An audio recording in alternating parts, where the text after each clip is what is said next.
Yo, Atlas speaking and welcome to part 21 of What If I Was Reborn in Naruto as a civilian orphan trained and became the Wind Calamity. Let the tale begin. Chapter 891, Awkward Situations. Fujene observed Yujito for a minute, but Matatabi didn't break out. Fujene sighed, a shame. Though sealing her inside my body would have been risky, I could still have sealed her elsewhere had she broken out. Anyway, even though I gained 14% of Matatabi's chakra, Iwagakure gained a perfect Jinchuriki. Looks like you still owe me some karma, hee. He was about to leave, when a figure suddenly stood up. Breathing heavily and barely being able to move her body, she pointed her tanto at Akuro and said, "You'll have to kill me first before you harm her." Without turning around, Akuro said, "Choose. Do you want to be knocked out like the rest of your comrades in the middle of this forest, or would you like to stay conscious?" Samui didn't expect her answer to have any impact, but answered anyway, the latter. Akuro chuckled. His figure disappeared, leaving a whisper behind, "Not a bad choice." Samui was surprised. She quickly checked her surroundings but found no traces of Akuro. She analyzed, did he really just leave? This is consistent with his personality. Luckily, I decided to humor him. Though our ninjas should arrive soon, being unconscious here would have been dangerous. She took a step, nearly tumbling in the process. After taking her moment to catch her breath, she moved her heavy feet to check on C and Yujito before going to find Darui and bringing him to them. While Samui ensured the safety of her teammates, Fujene appeared in a hidden base inside the Land of Frost. The moment he arrived, an icy chill enveloped him, seeping through his cloak and biting at his skin. The air was heavy with the scent of damp stone and lingering frost, a testament to how long the base had remained untouched. Thin layers of ice clung to the walls, glistening faintly under the dim glow of chakra-infused lanterns. His breath turned to mist as he muttered, "It's been a long while since I used this base. The base has become an icy hell." Fujene released chakra from the chakra points around his body. It instantly transformed into hot air, changing the temperature to cozy levels. Removing his mask and cloak, Fujene thought, this isn't the reason I mastered the scorch release, but... A few months into his journey, Fujene finally got a hang of scorch release. The core reason for his success was undoubtedly his affinity towards wind and fire, but Kakashi was the reason Fujene managed to get a hang of it so quickly. Had Fujine's soul not entered Takashi's body and experienced how fire and wind merged, who knows how long it would have taken until he reached the correct combination. However, Fujene was in an awkward situation. Fujene wanted to master Kekkai Jinkai for a long time, ever since Renjiro informed him that bloodline wasn't an absolute necessity. Though he did eventually master Magnet Release and Scorch Release, he only did so when he was already a top-tier rank S ninja. As such, both the Kekkai Jinkai added very little to his strength. They weren't weak by any means, but they fell considerably short compared to his wind combat system, which revolved around his wind domain and was backed by extremely fast and penetrative wind vacuum jutsus, and his lightning combat system, which was initially powered by his special blades and was recently strengthened by the lightning chakra mode. Not to mention, Fujene was still refining his wind and lightning techniques through yin-yang manipulation, continuously pushing their limits. Compared to these ever-evolving foundations of his strength, both Magnet and Scorch Release had become more of a secondary asset, useful in certain situations but ultimately just complementary tools rather than defining aspects of his power. For example, the reason why Fujene could fly without using winds when facing Inoki was because of the iron plates he installed in the soles of his shoes. He had also changed his wristbands and the metal plates on the backhand of his gloves to iron to aid with the same. So, instead of using Magnet Release like the third Kazekage could, Fujene had been merely using it to float. Making himself comfortable, Fujene thought, whatever, I'll eventually find better use cases for them. For now, I'll focus on the bigger prize. A glint appeared in his eyes as he transferred Matatabi's chakra to a pot, similar to how he once stored Shikaku's chakra. He carefully observed it for a few minutes before concluding, I see. So, even 14% of a tailed beast's chakra isn't sufficient to develop sentience. Also, Her chakra's presence is significantly different from Shikaku's chakra. Despite being much weaker, Shikaku's chakra was far more vile. By comparison, Manatabi's chakra is fierce instead of being vile. Having stolen the chakra of a second-tailed beast, Fujine's understanding of a tailed beast's chakra improved slightly. He calculated, absorbing Shikaku's chakra increased my wind affinity further while giving a huge boost to my earth affinity. Manatabi's chakra should boost my fire affinity to a whole new level. I might even exceed Hiruzen's fire affinity. Hee, this should be fun. Fujine couldn't wait to absorb Manatabi's chakra, but he controlled himself. I don't want to wait for over a month like last time. I can conduct that experiment later. However, I should still give it a few days to absorb some nature chakra. I want to see if having more chakra would enhance the speed at which it grows. Besides, I just messed with 2 of the great ninja villages. If there's a backlash, I might be called. Considering it took me 5 days to absorb around 7.5% of Shikaku's chakra, who knows how long I will be out while absorbing 14% of Manatabi's chakra. With nothing else to do, Fujine decided to wait in the hidden base. He spent his time observing Manatabi's chakra while also studying the earth-release jutsus gifted to him by Iwagakure. After observing Manatabi's chakra for a couple of days, Fujine analyzed, my guess was incorrect. I thought the more pure the tailed beast's chakra is, the more efficiently it would absorb nature energy to strengthen itself. Instead, it has been growing at snail's pace. It's even slower than what Shikaku's chakra grew by in the last few days. Sigh, a shame. I wonder if it had consciousness, would it have increased more rapidly? Fujine thought for a minute before shaking his head. No, it can't be said for certain. The half-Kurama sealed inside Naruto never grew. Then again, his other half is inside the abdomen of some god of death. And he himself was sealed and not free like this chakra. I should measure Manatabi's chakra when we meet again. Would she recover the chakra I stole from her? Or, will this chakra forever be gone from her? Another interesting aspect is what will happen once she dies. Will she revive with her full strength? Or, will she only revive with 86% of her chakra, assuming no one steals more chakra from her? Fujine couldn't calculate the answers for these questions, but they fueled his curiosity. Suddenly, Fujine's attention moved to one of his tags in the base. It had started burning. Fujine got up and grabbed the tag, before thinking, as I expected. Sigh, I shouldn't have given this seal to the village. Anyway, I wonder if Hiruzen will finally give that to me. A few minutes ago, Tsunade received the highest priority message from Iwagakure. A myriad of expressions appeared on her face as she went through it. Concerned, Hiruzen asked, Lady Tsunade, did something happen? Tsunade thought for a few moments on how to answer her question. Unfortunately, no words formed in her mouth.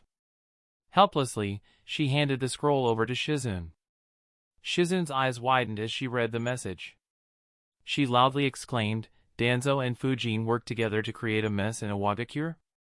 How is that possible? Tsunade muttered angrily, how am I supposed to know? With a frown on her face, Tsunade analyzed, even though Sensei kept Danzo in check, he's getting restless. However, how did he gain enough forces to do something as big as this? As for Fujine, no, that's impossible. Fujine won't cooperate with Danzo. From what Sensei said, their relationship is terrible. But, there's a chance that Danzo made use of Fujine.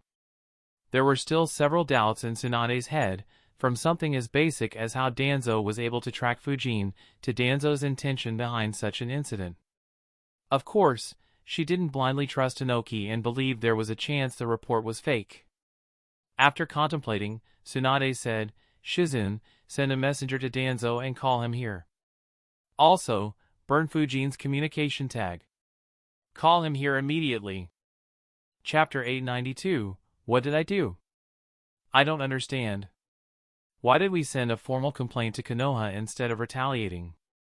We should make them feel even greater pain than what they inflicted on us. Inoki's granddaughter asked him in confusion. She couldn't make any sense of the decision made by Iwagakure's council. Inoki replied, that would have been the correct course of action had our enemy been weak or in a difficult position. Besides, Kuratsuchi interrupted him, I know Konoha is strong, but is the difference so high that we can't retaliate against such an outrageous move? Also, isn't Konoha right in the middle of 4 great villages? Even if they're stronger, they can't focus their entire strength on us, can they? Kuratsuchi's words displayed some frustration at Inoki's inaction, but her tone also held some curiosity. As someone who aspired for the post of the 4th Tsuchikage, she wanted to understand what a leader's thought process was.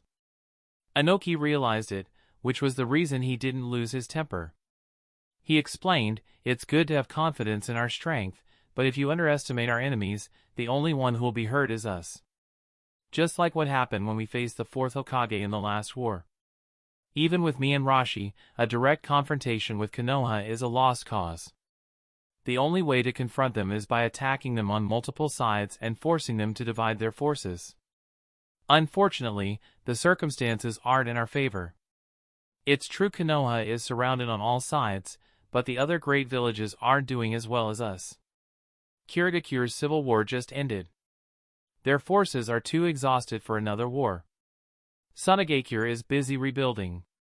They can't make a move for at least 4 more years. Iwagakure is also rebuilding their forces. Whatever excess energy they have is being devoted to hunting Akuro. They can't open a new front against Konoha either. So, we'll be all on our own in a direct confrontation against Konoha. Kuratsuchi frowned before muttering, why are the other villages so useless? Inoki chuckled, their leadership is too impatient and impulsive. Both Kumo and Tsunade fell into traps set up by Konoha and suffered heavily. Kuratsuchi asked, even if that's the case, why aren't we retaliating from the shadows? Konoha will never take credit for this attack on our village. Why can't we do something similar? They hit us in the dark, we should do the same to them. Inoki answered, there are 2 reasons for why that isn't a good idea. Remember, as a leader, you should never act without considering all possibilities. If you act impulsively, you will fall in a trap and face heavy losses. Kuratsuchi listened attentively as Inoki explained, the critical factor here is that we aren't 100% sure who attacked us. The young man, who fought Rashi and wreaked havoc in our village, talked and acted like Konoha's Suzuki Fujene. However, his skills were completely different from Fujine's. It is possible someone merely wanted to divert the blame on him. Similarly, even though the follow-up events reminded us of Danzo, we aren't entirely sure it was him. I'm not the only one who knows how Danzo operates. Nearly every higher-up knows about it. There is a chance it was someone else replicating his actions to pit Iwa and Konoha against each other. If that is the case, we'll fall into the trap set by this third party. Perhaps it is one of the other 3 villages and they want us and Konoha to take some losses to even the playing field. Or perhaps it is an organization like Akatsuki, who may be looking to make a move on Rashi. Inoki's thorough analysis surprised Kuratsuchi. She hadn't considered most of what he said. Inoki continued, even if I assume it is Konoha, there are a few issues. We haven't provoked Konoha and yet they took action against us. This means they're prepared for any possible retaliation we make. We have only just re-established our intelligence network in the Land of Fire and neighboring countries and still haven't installed a single spy inside Konoha. So, we'll be at a disadvantage in terms of information. Our intelligence network will also become vulnerable. Knowing how Danzo operates, there will be several traps awaiting us no matter how we retaliate. Since we are at such a disadvantage, why should we bother retaliating? Is there any meaning to retaliating if it hurts us more? That is why we reached this decision. Konoha's response will allow us to better understand the truth behind the attack. And, we can wait and retaliate when we're ready and Konoha is vulnerable. There is no need to be hasty. Sometimes, you have to wait for years before you find the right opportunity. Just make sure to take full advantage of the opportunity when it presents itself. Kuratsuchi thought for a long while before muttering, I understand. But, this doesn't feel good. Inoki sighed, it doesn't. Unfortunately, that's what a leader must do. While Inoki was educating his granddaughter, Danzo returned to his headquarters with a dark face. His subordinates became slightly worried on seeing his face. Torian asked, "Danzo-sama, what's the matter?" Danzo ignored his question, and instead asked, "Why is our intelligence network so slow? Have we received no message from Iwagakure yet?" Danzo was annoyed. After being in charge for so many decades, he never assumed he'd be scolded by Hiruzen's student. The fact that he hadn't been involved in the Iwagakure incident was a different matter altogether. Even if he had done what Iwagakure had accused him of doing, he wouldn't have liked to see Tsunade talking to him like she did. Unfortunately, his situation was quite different as compared to the original story. Due to Fujine's interference, Danzo had been removed from the council, most of his root subordinates were taken away, and Hiruzen kept an eye on him for a long time. Fu answered, "Forgive me, Danzo-sama, but our network is still incomplete. Even though the surveillance has decreased, we are still watched and our resources are limited. More importantly, we can't receive messages directly due to the Umbu squads who still keep an eye on us. It slows the process down considerably. Also, we received a message from our spy in Iwagakure just after you left. The events are quite shocking." Danzo frowned. He was aware of the issues, but he could have had a lot more room to discuss if he knew what happened beforehand. Danzo accepted the scroll from Fu and read the report. After a few minutes, he muttered, "Tsunade was speaking the truth. Inoki didn't lie to her." Fu asked, "If I may, Danzo-sama, did Lady Fifth think you were behind this incident?" Torian added, "I wouldn't be surprised if she did. Other than the open confrontation, it is eerily similar to how we operate." Danzo replied, "That is the case. Inoki accused Fujene and me for the incident. He's still showing restraint after something so huge happened."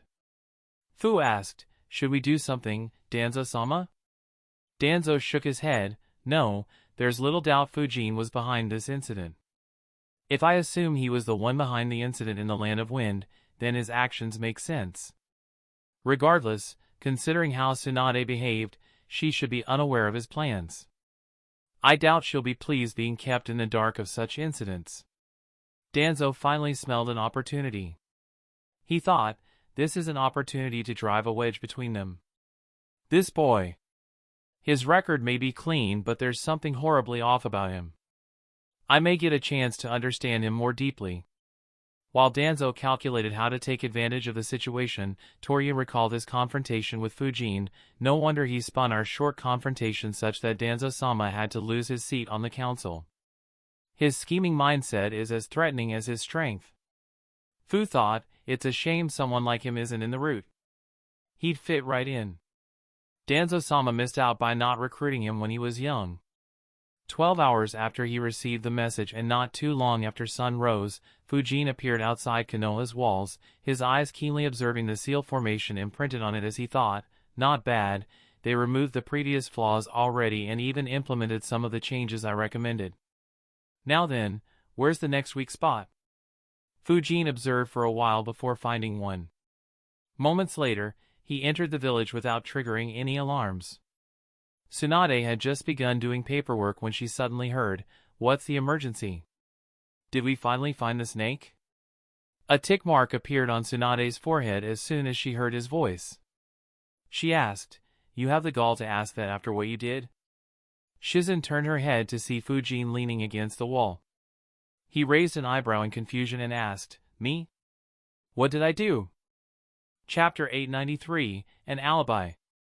"Me? What did I do?" Fujene asked with a face full of confusion. If a stranger saw his expression, they would immediately assume he was completely innocent and being framed by others. Unfortunately, Tsunade, Hiruzen and the Umbu guards knew a lot about him. Tsunade sighed, "You want to feign ignorance again?" Sigh. "Hiruzen, get that scroll." Hiruzen immediately replied, "Yes, Lady Tsunade." While Hiruzen looked for Iwagakure's scroll, Tsunade said, "You managed to enter undetected once again." Fujene shrugged, "Though the seal formation is good, it can't stall a grandmaster for long. Unless you can get new seals which aren't known to other villages, or follow my recommendation, it is impossible. Tsunade frowned. Neither of those is easy. It's been years since we found the seals left behind by the Jashin fanatics, but our research into them hasn't yielded any results. As for his suggestion, it's so ludicrous that I can't even consider it. Needless to say, Fujine's recommendation involved more than a couple of million seals. Though Konoha had the capability of creating such a formation, maintaining it was more or less impossible. If there ever came a time when Konoha no longer possessed any grandmasters, the village would be doomed. Tsunade muttered, "We don't have any choice for now. Just give the barrier team your report. They can continue refining the seal formation." Fujine nodded and accepted the scroll Shizen handed him. As he read, Tsunade asked, "Do you want to say you had nothing to do with this incident?" Fujine read the report carefully before answering with complete confidence, "Yup, I haven't been to Iwagakure. Besides, is this report even reliable? Someone fought Rashi and third Tsuchikage in the village and escaped unscathed while someone else plundered them? Since when did Iwagakure become so incompetent? It sounds like they're making up excuses to pick a fight with us. Perhaps I should pay them a visit for real." Fujine's words were so full of confidence and his tone was so righteous that Shizen and the Umbu guards started doubting his involvement. On the other hand, Tsunade's left eyebrow twitched in annoyance.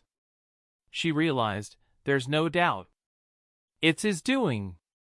She answered, "It is true. We received reports from our spies confirming the events." Once again, surprise appeared on Fujine's face as he replied, "Eh? For real? Perhaps I should really go pay them a visit then. What do you think, Lady Tsunade? Do you have any targets in Iwagakure? As long as I don't run into Rashi or the old Tsuchikage, I should be fine." Tsunade's patience finally ran out and she exploded, "That's enough messing around. This matter isn't a joke. If we don't handle it properly, our relationship with Iwagakure will turn hostile. Even though we are in better shape, this isn't the right time for a war. You know very well how much a war will disrupt our plans. What am I supposed to reply to maintain the peace?" The atmosphere in the office became serious. As one of the top ninjas in the village and someone who held a seat on the council, Fujine was well aware of Konoha's plans. Since he began his little adventure, Konoha had completely revamped the academy, implementing both the changes he recommended along with a slew of other reforms. Konoha was serious about making their next generation far stronger than other villages. At the same time, the existing ninjas weren't ignored. The guidance hall had become such a big hit that Konoha had to construct a second one to reduce traffic in the first guidance hall. Of course, it also brought the village massive economic gains, much like the gift Fujine gave Hiruzen. In addition, Tsunade had a team of retired veteran ninjas look for promising talents among the younger ninjas. So far, over 250 young ninjas were inducted into the Umbu. Konoha's goal was to find over 1,000 such ninjas and create an entirely new elite force over the next 5 to 7 years, much like what Kumogakure was doing. However, Kumogakure was doing so to make up for the losses inflicted by Fujine and Akuro while Konoha was increasing its strength further. The difference between the two villages was apparent. So, Konoha wanted to patiently bide their time and increase the difference further instead of acting recklessly like Kumogakure. Unfortunately for Konoha, Fujine didn't give a fuck about those plans. For him, everything apart from his strength was secondary. He shrugged and answered, "What else can we respond with? Simply decline our involvement and accuse them of trying to start hostilities if they cannot provide any proof for the claims in this report." He glanced at the report again, before adding, "As for whether Elder Danzo is involved or not, you'll need to do a thorough investigation. Him acting independently will harm our interests. Of course, we will have to deny his involvement even if he's involved. Just reply to them that Elder Danzo was always in the village and deny the existence of Root." Tsunade cursed internally, "This brat. He's clearly the one behind it and he wants me to investigate Danzo? That said, this might be a good opportunity. He has started acting up again since the surveillance on Root decreased. I can use this to cut his wings again." She snapped out of her thoughts as Fujine continued, As for me, I was in the land of noodles for the last couple of weeks. Tsunade raised an eyebrow and asked, so, if I write the daimyo of Land of Noodles a letter, you want to say he'll acknowledge your presence there? Fujene nodded, of course he will. Just add that I loved his hospitality and their food and let him know I'll pay them a visit again in a few weeks. Once again, Tsunade's eyebrows twitched in annoyance as Hiruzen and the Umbu guards wondered, is he saying he was there or is he threatening the daimyo to provide an alibi? Needless to say, everyone in the room clearly understood that the daimyo wouldn't have any choice but to accept it. Despite his inaction in recent times, the fear of the spectral swordsman hadn't decreased one bit. On the contrary, it had only increased due to Fujine's actions. In the end, Tsunade sighed tiredly, leave, I'll take care of the situation. At the same time, she cursed internally, Jiraiya. You better not return to the village anytime soon. Fujene chuckled internally at her reaction, why didn't you simply do that? As if I'll acknowledge causing such a major issue. Even if everyone guesses it's me, what can they do as long as I refuse to accept responsibility? Fujene smiled and said, good luck, Lady Tsunade. Let me know if I can help. By the way, do you know where the old man is? Tsunade muttered, he should be in the same training ground. Fujene thanked her, before disappearing from the office, leaving Tsunade to deal with the fallout of his actions. As he flickered across Konoha, Fujene thought, I didn't expect Inoki to take the diplomatic route. To hold back his forces after such a humiliation, his patience is admirable. By comparison, I kept exposing his forces, eventually giving me an opportunity to steal a portion of Manitabi's chakra. That said, I wonder how Inoki would have reacted if I had used wind jutsus. Fujene didn't believe Inoki would show similar restraint. Unfortunately, doing so would have escalated the issue beyond what Fujene wanted since he'd be forced to stay in the village to prepare for Iwagakure's counterattack. Fujene barely reached the training ground when he sensed a chakra fluctuation. Moments later, a black flame spread through the training ground. Fujene observed, a near-perfect combination of yang and fire release. It still lacks compared to what he used against Orochimaru. He still hasn't reached his previous mastery of chakra control. Hiruzen, who was busy training, suddenly stopped and looked behind. Moments later, Fujine's figure appeared behind him. A smile appeared on his face, as he said, Fujene, good to see you back. Fujene smiled, good to see you as well, Grandpa. Chapter 894, Fujine's Annoyance. Good to see you as well, Grandpa. As soon as Hiruzen heard Grandpa, he instinctively raised his guard. Though Fujene was still very young, he was no longer an innocent academy student whose nature Hiruzen was ignorant about. On the contrary, Hiruzen had been burned way too many times right after Fujene called him Grandpa. Before Fujene could request something absurd, Hiruzen struck first and said, when you explained passionately about why you need to journey outside, I didn't expect to keep seeing you this often, Fujene. But, I can't really blame Tsunade. Why did you provoke Iwa?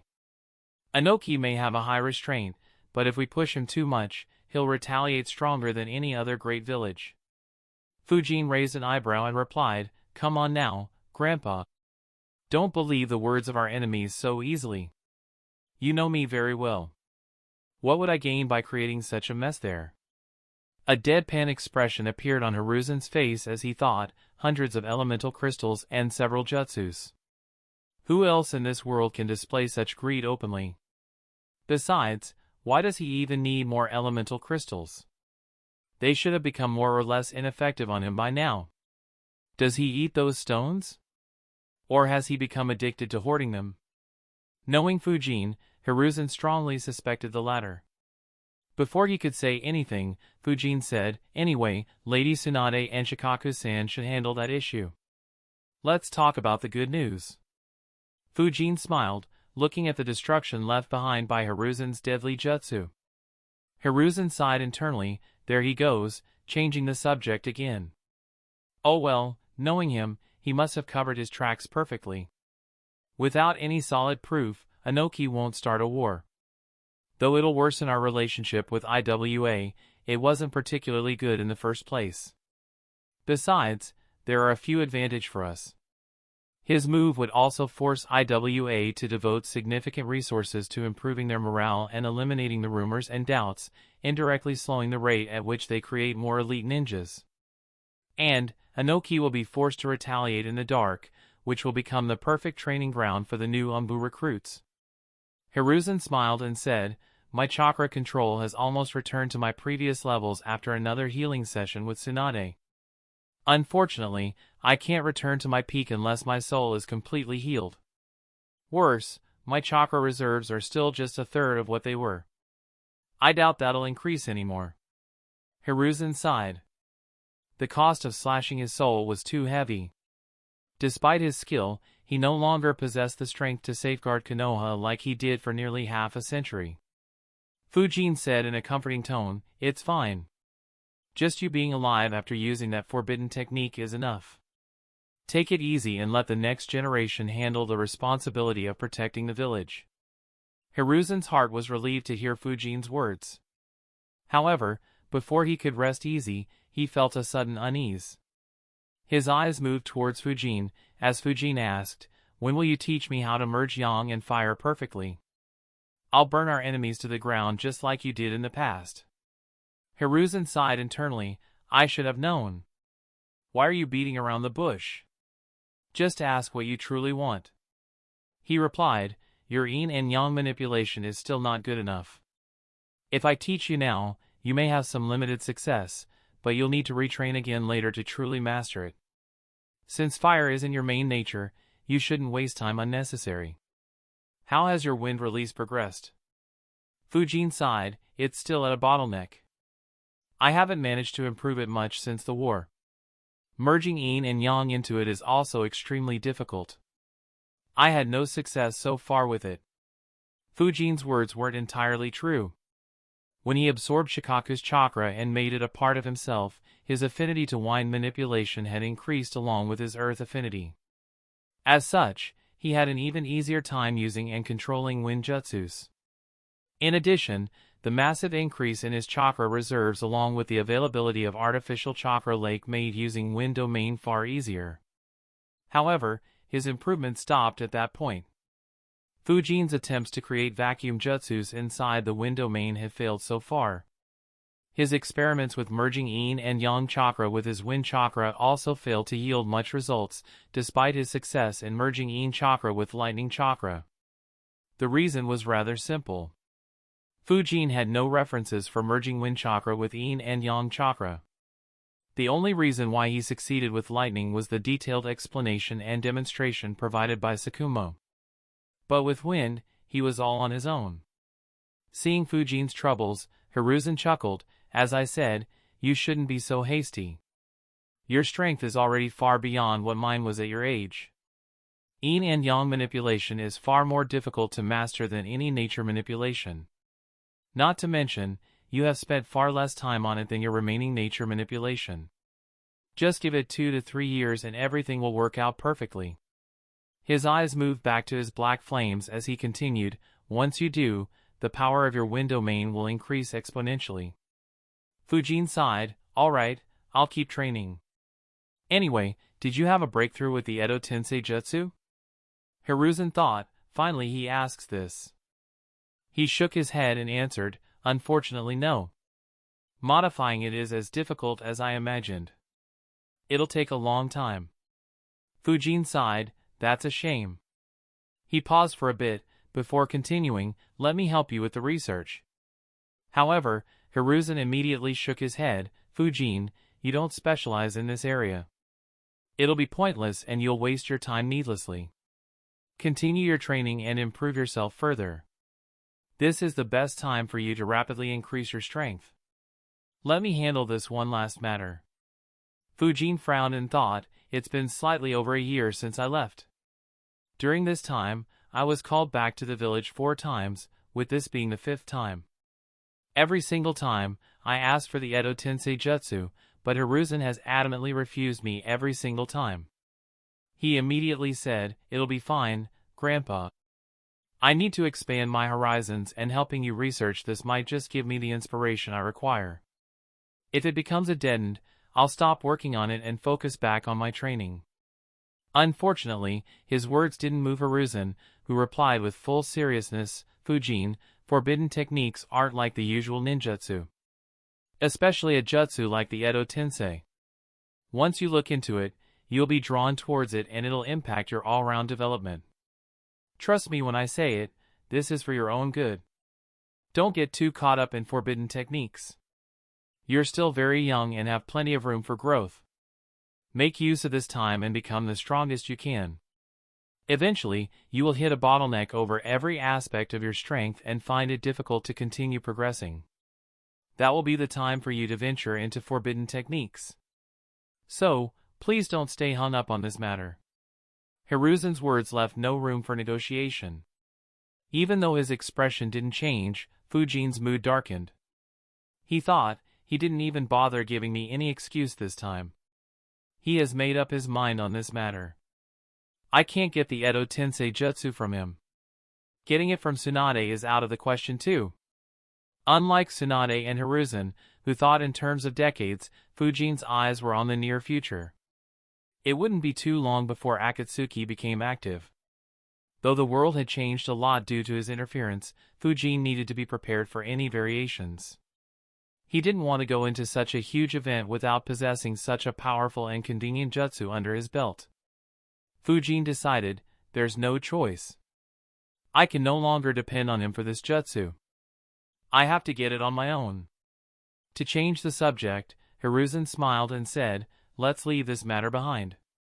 How was your journey this time? And, how long will you be staying here this time?" Fujene answered, "It was the same as last time. This world is much bigger than I imagined. I won't be staying long. I'll likely leave in a day or two unless something comes up." Hiruzen said, "That soon? If you don't have any destination in mind, you should go to the land of water." Why so?" Fujene asked curiously. Hiruzen answered, "A major development happened there a few weeks ago, far bigger than the incident in Iwagakure. The fourth Mizukage died on the battlefield." Chapter 895, The Strongest Faction. The fourth Mizukage died on the battlefield. Fujine's eyes widened as he exclaimed, "He died on the battlefield? Since when did the rebels have someone strong enough to kill him?" As he spoke, Fujene thought, "TSK. I don't remember how the fourth Mizukage died in the original story, but I'm pretty sure he didn't die while fighting." Hiruzen replied, "That's the part that confuses us too. We know he was facing Terumi Mei and other elites from the rebel faction, but there aren't any details about his battle, like there were when Mangetsu was killed. Something about his death is fishy. You should look into it if you go around that region. However, don't create a ruckus. We want to form an alliance with Iwagakure once the dust settles." Fujene thought for a bit and said, "All right. If I swing by that region, I'll take a look at this." While the fourth Mizukage's death raised several questions, Fujene wasn't too interested in this matter. He already knew that Yagura was controlled by Obito for a long time and Mei would succeed him shortly, stabilizing the war-torn village. While he was curious of how exactly Yagura died, Fujine's immediate priority was absorbing Manitabi's chakra and learning the earth-released jutsus he stole from Iwagakure. Fujene said, "It was good catching up with you. I'll check on how those kids are doing." Hiruzen nodded as Fujene disappeared from the training ground. He sighed internally, he's definitely upset over not getting the Edo Tensei jutsu.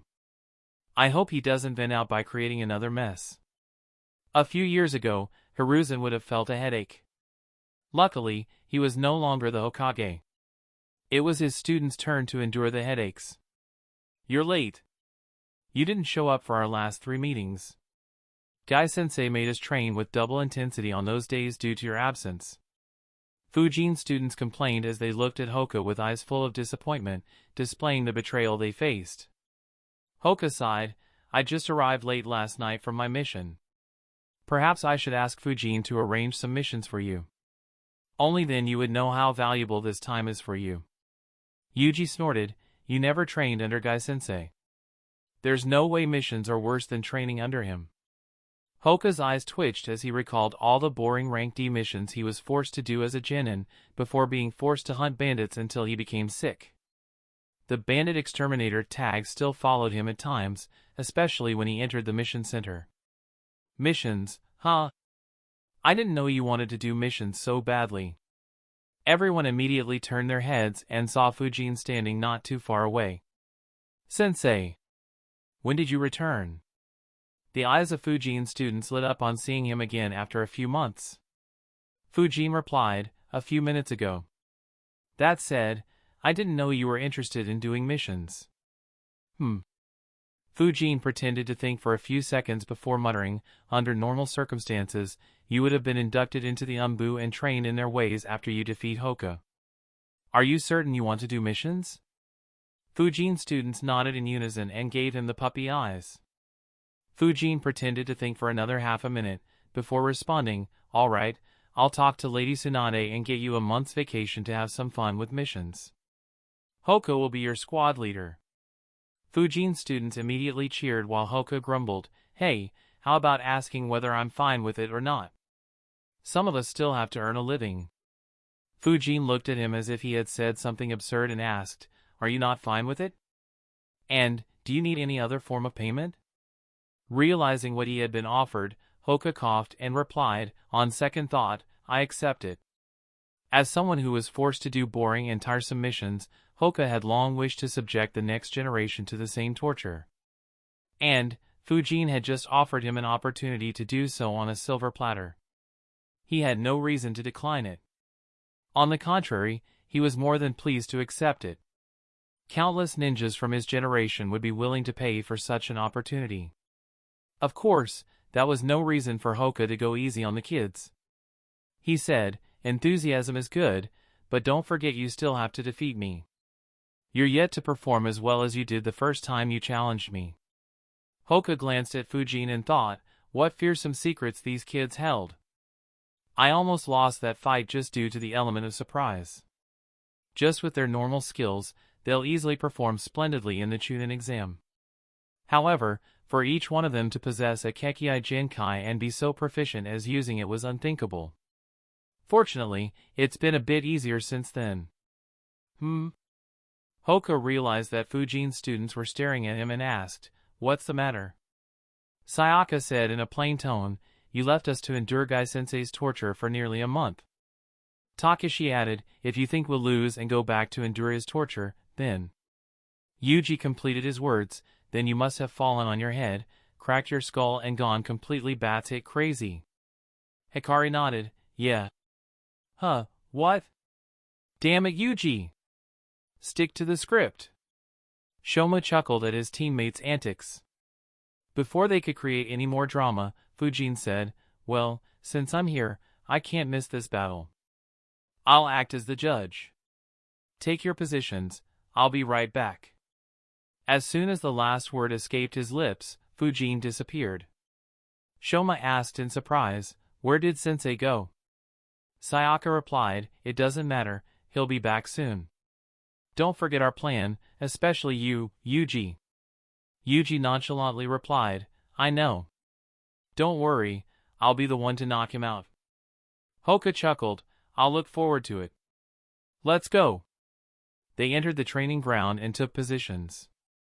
They turned their heads on feeling a gust of wind. Everyone was left speechless as they saw Fujene sitting on air a few meters off the ground with a mini whirlwind revolving around him. What irked them the most was the large bag of popcorn he held in his hands. Fujene's students wondered, a judge? Or a spectator who wants to enjoy drama? At the same time, Hoka cursed, asshole, he is also making a spectacle of me. With zero regard for their emotions, Fujene announced, let the battle begin. Immediately, the figures of Fujene's students disappeared. Moments later, Hoka's figure disappeared as well, leaving an afterimage behind. That afterimage was torn into by several shurikens which clashed against each other with such ferocity that sparks flew. The six continued moving at high speeds, with Fujene's students going for the kill while Hoka dodged all their attempts. A glint appeared in Fujene's eye. Though his students challenged Hoka nearly every week, this was the first time he was watching their battle. Fujene thought, marvelous. He, guy must be very pleased. Sayaka, Yuji and Takashi are displaying speed greater than Lee's speed when he removed his weights against Gaara. Hikari is almost at the same level as Lee back then, while Shoma lacks slightly. Can't blame him though, he's the youngest by a good margin. Regardless, leaving them under Guy's care and making them fight Hoka weekly has yielded even better results than I imagined. At this rate. A smirk appeared on Fujine's face as he realized, I might just push one of them into rank S before the 4th Great Ninja War begins. Hee, though I don't care much about it, I'll have the strongest faction in Konoha soon. The high-speed hunt continued for a couple of minutes. Hoka faced several close calls, but there wasn't a scratch on him. As quick as Fujine's students were, Hoka was faster. More importantly, his Kekkei Genkai was perfect for these type of combat. In a physical confrontation, their elemental Kekkei Genkai couldn't match the Byakugan. The hunt finally ended when Hoka counterattacked. Instead of simply dodging, Hoka dodged and fired a vacuum palm at the vitals of his vicious attackers. However, that wasn't sufficient to make them withdraw. On the contrary, they escalated the situation. They quickly got out of the way of the vacuum shells and surrounded Hoka from all sides, each of them being around a dozen meters from Hoka and rapidly weaving hand seals. Ice Release, Needle Rain Jutsu. Storm Release, Lightning Snakes Jutsu. Water Release, Water Dragon Jutsu. Wind Release, Air Bullet Jutsu. Ice Release, Ice Chain Jutsu. Chapter 896, A Stratagem. Ice Release, Needle Rain Jutsu. Storm Release, Lightning Snakes Jutsu. Water Release, Water Dragon Jutsu. Wind Release, Air Bullet Jutsu. Ice Release, Ice Chain Jutsu. Sayaka started the offensive by launching a deadly, wide-range Ice Needle Rain, not only blocking Hoka from escaping in her direction but also forcing him to defend or dodge while keeping an eye on the remaining attacks. Next to her, Takashi launched an Air Bullet Barrage, creating a similar effect as Sayaka and completely blocking off one side. Jumping above wasn't an option either for Hoka as that would put him at a greater risk. From the other side, Hikari shot a massive water dragon at Hoka, while Shoma created ice chains which slithered towards Hoka's feet to restrict his movement further. Standing between them, Yuji launched lightning arcs from his fingertips, which slithered like snakes. Instead of directly targeting Hoka, his attack spread over a wide range. A portion of those lightning snakes entered the water dragon, creating a combination jutsu spontaneously. Another portion slithered alongside Shoma's lightning chains while the rest moved straight at Hoka, albeit at a lower speed so that all 5 attacks would hit him at the same time. Despite being attacked from all 360 degrees, Hoka properly observed all attacks thanks to his Byakugan. He thought, not bad. Their teamwork was always good, but they have improved even further in the last month. If this is their opening act, I'll have to stay on my toes. Anyway, time to remind these kids to not underestimate their opponent. Hoka released chakra from every chakra point on his body and spun around. His chakra spread over a radius of 3 meters around him before rotating vigorously along with him, forming a massive rotation jutsu. The air bullets hit the rotating chakra first, most of them crumbled while a few were diverted away. The ice needles met a similar fate, with most of them sent back towards Sayaka and Takashi.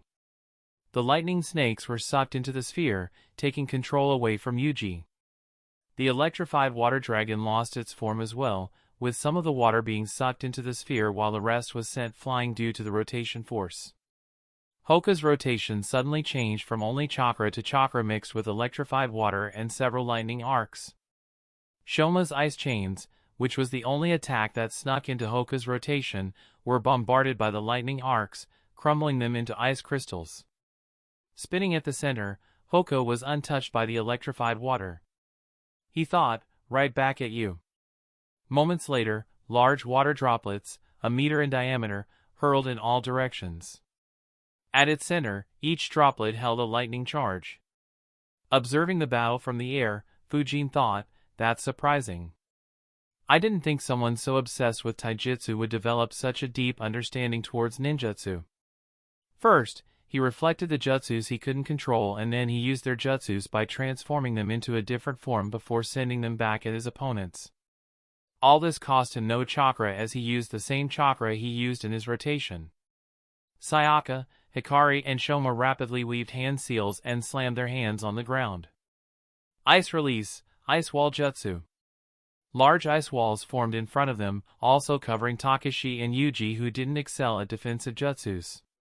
The water droplets hit the ice walls before the lightning energy inside them exploded. The large water droplets failed to damage the ice wall. On the contrary, a small part of it froze, increasing the thickness of the ice walls slightly. However, the lightning explosion that followed created several deep cracks into the ice walls. Hoka finally stopped spinning, the chakra still remaining in the rotation concentrated towards his palms. At the next moment, he shot 5 powerful vacuum palms at each of Fujine's students. Feeling the powerful incoming attack, all 5 kids immediately flickered. The powerful vacuum cannons obliterated the ice walls, sending ice shards flying around dangerously. A few even headed towards Fujine, but their speed slowed as they were engulfed in wind. They harmlessly fell to the ground. The kids dodged the onslaught, but instead of retreating, headed straight towards Hoka. Yuji took the lead, reaching the closest to Hoka. Hoka observed their movements suspiciously. Weird. Their taijutsu is undoubtedly good, but do they dare to engage me in close combat? Hoka's gentle fist style was among the best in the Hyuga clan. In addition, he also made several modifications to it to suit his style. Only top-tier taijutsu masters would dare to confront him head-on. Fujine's students were obviously far from that level. Hoka concentrated chakra in his palm as he noticed Yuji preparing a jutsu. When he was 4 meters away from Hoka, Yuji launched several lightning spears at him. Hoka fired another vacuum palm in response. The vacuum cannon tore through the lightning spears, dispersing them and moving towards Yuji. However, Yuji had already moved away instead of maintaining the pressure. Unfortunately, Hoka couldn't lower his guard. Sayaka was merely a few meters behind him, preparing a powerful water jutsu. Hoka countered her attack as well, but was soon faced with another round of attacks from Hikari and Shoma. Not far behind them, Kakashi was preparing a wind jutsu. Hoka managed to ward off all of the attacks, but that was merely the beginning. Fujine's students continued getting close to Hoka, but staying sufficiently away so that Hoka couldn't hit their chakra points, and used mid-range jutsus at close range. Even though Hoka possessed a decent array of ninjutsus, he was majorly focused on his taijutsu. The ninjutsu he learnt was to make up for the restrictions of taijutsu, which meant he focused on mid and long-range ninjutsu along with defensive ninjutsus. Due to their constant spars, Fujine's students had figured out Hoka's battle tactics. So, they devised a way to counter him. By using powerful mid-range ninjutsu at very close range, Hoka was heavily restricted.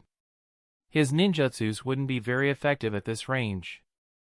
In fact, he'd lose the battle easily if he were to switch to ninjutsu. However, due to the few meters distance maintained by Fujine's students, he couldn't use his taijutsu effectively either. His only options were using vacuum palm to meet their jutsus head-on, and rotation to defend himself in the event he couldn't keep up with his vacuum palms. Of course, Hoka tried various other tactics. The one he tried most was to close their distance forcefully and engage them in taijutsu. Since he was faster, this shouldn't have been too difficult for him. Unfortunately, he was fighting against 5 opponents who had excellent teamwork. They always interfered, not allowing Hoka to implement his plan. His other tactics, such as moving away from all 5 of them, met with similar interferences. Being forced to endure such a disadvantageous situation, Hoka decided, since I can't break this situation, I'll endure this barrage. Even though I'm at a disadvantage, they are burning a lot of their chakra to use such powerful ninjutsus. Even with a numerical advantage, each one of them is burning more chakra than me. Not to mention, my chakra reserves are already greater than theirs. As long as I hang on, I'll have the upper hand. Floating in the sky, Fujine observed the same. However, he wasn't too concerned about it. After all, Hoka could already be considered a veteran elite Genin. Not only did he have vast mission experience, but he had also led an army to war. By comparison, the only mission experience of Fujine's students was when they tagged along with him into the massacre in the Land of Rice.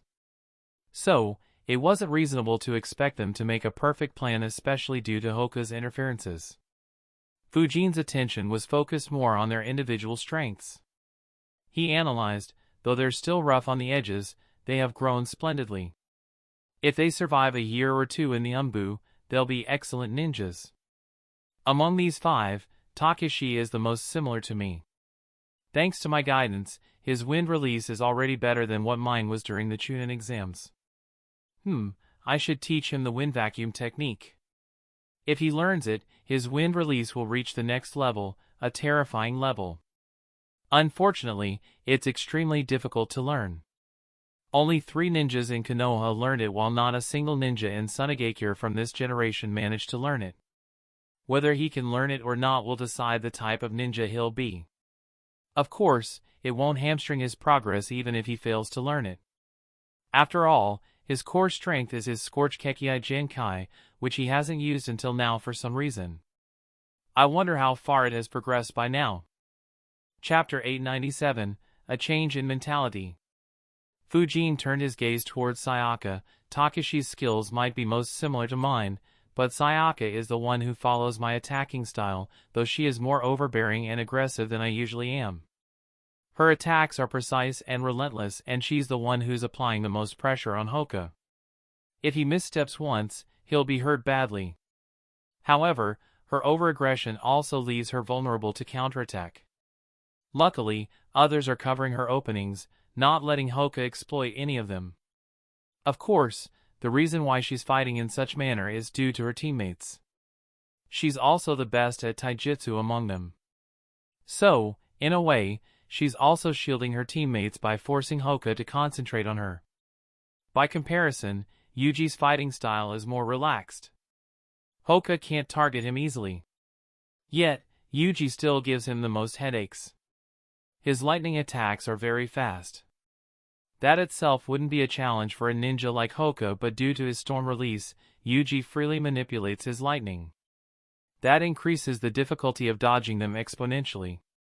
To make matters worse, he is using the openings created by Kakashi and Sayaka to target Hoka. Looks like Yuji is the most influenced by Naruto. His fighting style contains a certain playfulness, inspired by the countless pranks the two did. He should grow quite strong if he continues on this path, but I could push him further than any of his teammates by teaching him the lightning chakra mode. However, how can I do that? Fujine wasn't supposed to know any powerful lightning jutsu, let alone possess the know-how of something as incredible as the lightning chakra mode. Even Konoha didn't possess the complete knowledge regarding it. Fujine thought, so far, no one has connected me with Akuro due to the absence of any evidence. Only Danzo must have some suspicions, but he wouldn't consider the two of us being the same person even in his wildest dreams. However, none of the ninjas at the top are fools. Shikaku is smarter than me, while Hiruzen isn't far behind. If I wasn't a reincarnated person with a different set of ideals, goals and values, there's no way I could have fooled either of them or kept them in the dark about the shit I've done. Danzo has become senile and deluded, but he can't be underestimated either. In the last year, I've implemented several schemes to lure him to target my house and investigate it when I'm not in the village. Yet, he hasn't taken the bait and has shown restraint. He's biding time to improve his en route strength and waiting for the perfect opportunity to make a comeback. Still, it's a shame I can't teach much to Sayaka, Hikari, and Shoma. Though they have affinity to wind, their talent in wind release isn't as good as Takashi's. All 3 are good at water and ice release, but I'm completely blank at both. I can only give them general guidance. I suppose I could ask Renjiro-sensei, but his water release, though good, isn't exceptional either. Perhaps it's time for Akuro to pay Kirigakure a visit. Kumogakure have been a good host, but I'm sure they're tired of hosting me so frequently. Even though they never complain and are always enthusiastic, I shouldn't overstay my welcome. I'm sure Kirigakure will welcome me with open arms and several treasures. Fujene suddenly noticed something odd. His popcorn had gone cold. Fujene realized, I didn't notice this earlier. The temperature has dropped considerably. I see. The temperature dropped so gradually that I failed to notice it. Fujene observed the battlefield and finally noticed something odd. I see. Kakashi hasn't used a single scorch or fire jutsu until now. Yuji hasn't performed massive lightning jutsus either after his first attack. By comparison, most of the attacks launched by the three Yuki kids are ice release. This is intentional. The question is, what is their goal here? How would lower temperatures help them? Needless to say, Fujene immediately considered ice jutsus. The issue was that Fujene had never seen an ice jutsu that depended on lower temperatures. Fujene wondered, does lower temperature increase the speed and strength of their ice jutsus? That would theoretically make sense. Hoka's troubles are about to increase. Worse, he hasn't noticed it yet. That said, just this isn't enough to defeat him. As ninjas, both Fujene and Hoka could handle extreme temperatures. Under normal circumstances, both would have noticed the drop in temperature immediately. However, Hoka's entire attention was devoted to his opponents while Fujene was more focused on analyzing their skills. Since the temperature decreased gradually instead of suddenly, neither paid much attention to it. Of course, even though the change was slow, Hoka eventually caught up on it.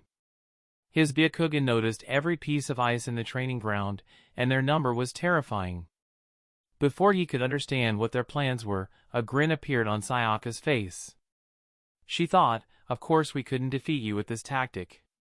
Though it counters you perfectly, we're just too weak compared to you. However, we figured you'll focus entirely on enduring our barrage until we run out of chakra.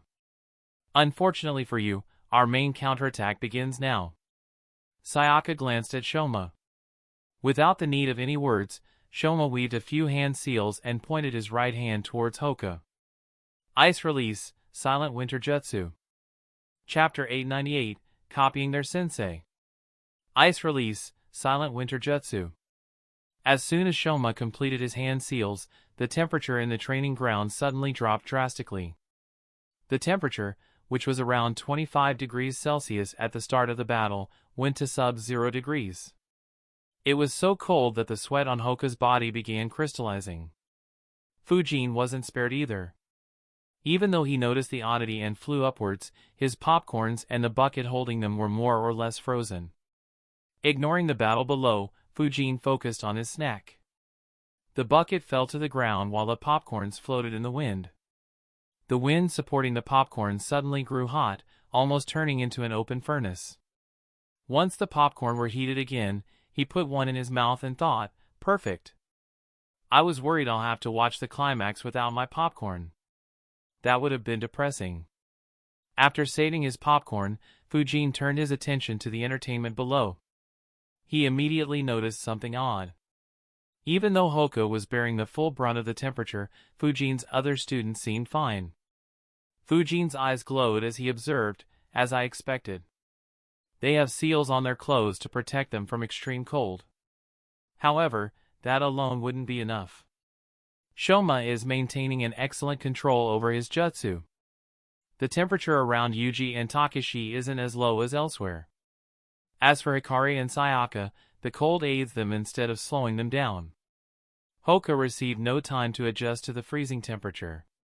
Sayaka, Yuji, and Kakashi immediately moved towards Hoka from 3 different sides. Hoka took his gentle fist stance and released chakra from every chakra point on his body, getting a temporary respite from the cold. He analyzed, an impressive maneuver, but this isn't enough to defeat me. They should know it as well. Do they plan on using the same tactic as before to force me to make a mistake? Or, do they have another stratagem up their sleeves? Instead of attacking Hoka, all 3 kids moved out of the way. Despite being the strongest, they weren't the main attack. Hoka's eyes locked on Hikari, who was standing next to Shoma. At the next moment, an ice dragon appeared formed out of thin air in front of Hoka. Hoka immediately attacked it with vacuum palm. The ice dragon shattered, but Hoka suddenly felt a grave danger. Though the shards of ice flew away, Hoka's extended right arm began freezing. He immediately unleashed chakra from all the chakra points on his arm and flickered away.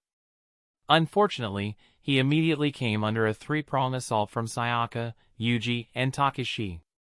Sayaka's ice jutsus were especially fierce while Takashi and Yuji didn't lose their precision.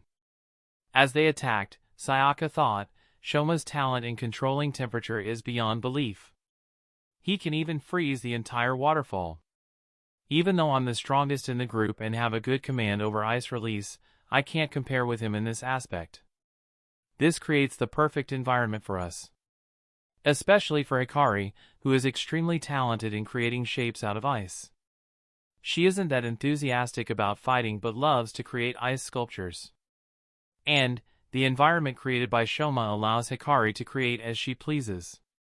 Hee, we took a page out of Sensei's book. Shoma creates an ice field just like Sensei's wind domain. Hikari can create ice attacks spontaneously just like how Sensei creates his wind jutsus, and I go for the kill. Of course, we can't compare to Sensei. His wind domain is an absolute kill zone. However, this is just our start. Even Monkey Sensei couldn't endure this combination attack. Hoka Sensei is far stronger, but even he'll be on thin ice, both literally and figuratively. Observing from the skies, a smile appeared on Fujine's face. He may not have devoted much time to training them, but they were his students. He thought, Fu, they are creating an ice domain by taking inspiration from my wind domain. Marvelous. Hoka, you better get serious soon. Otherwise, the result would be quite humiliating. Having known Hoka for so long, Fujine understood his thoughts. Even though Hoka never displayed any jealousy, he regretted not being able to keep up with Fujine. The difference of strengths between the two was the reason why Hoka trained as hard as he did. If Fujine was the one who trained the most in his generation, Hoka was a close second. The rest didn't come anywhere close. So, if Hoka were to actually be defeated by Fujine's students, his pride would take a major hit. As the kids planned, Hoka fell in a difficult situation. Sayaka led their forces once again, going on an all-out offense against Hoka. She was aided by Yuji and Takashi, who not only intercepted Hoka's counterattacks, but also exploited every opening created by Sayaka. Despite her ice jutsus being boosted, just the three of them wouldn't cause Hoka a headache. The major threat came from Hikari. Just in a couple of minutes, one of Hoka's limbs froze 6 times. He even took a couple of her hits. While dealing with their innumerable combination attacks, Hoka analyzed, if this continues, I'll lose long before their chakra runs out. To think these kids would force me to this extent. Sigh, this is gonna hurt.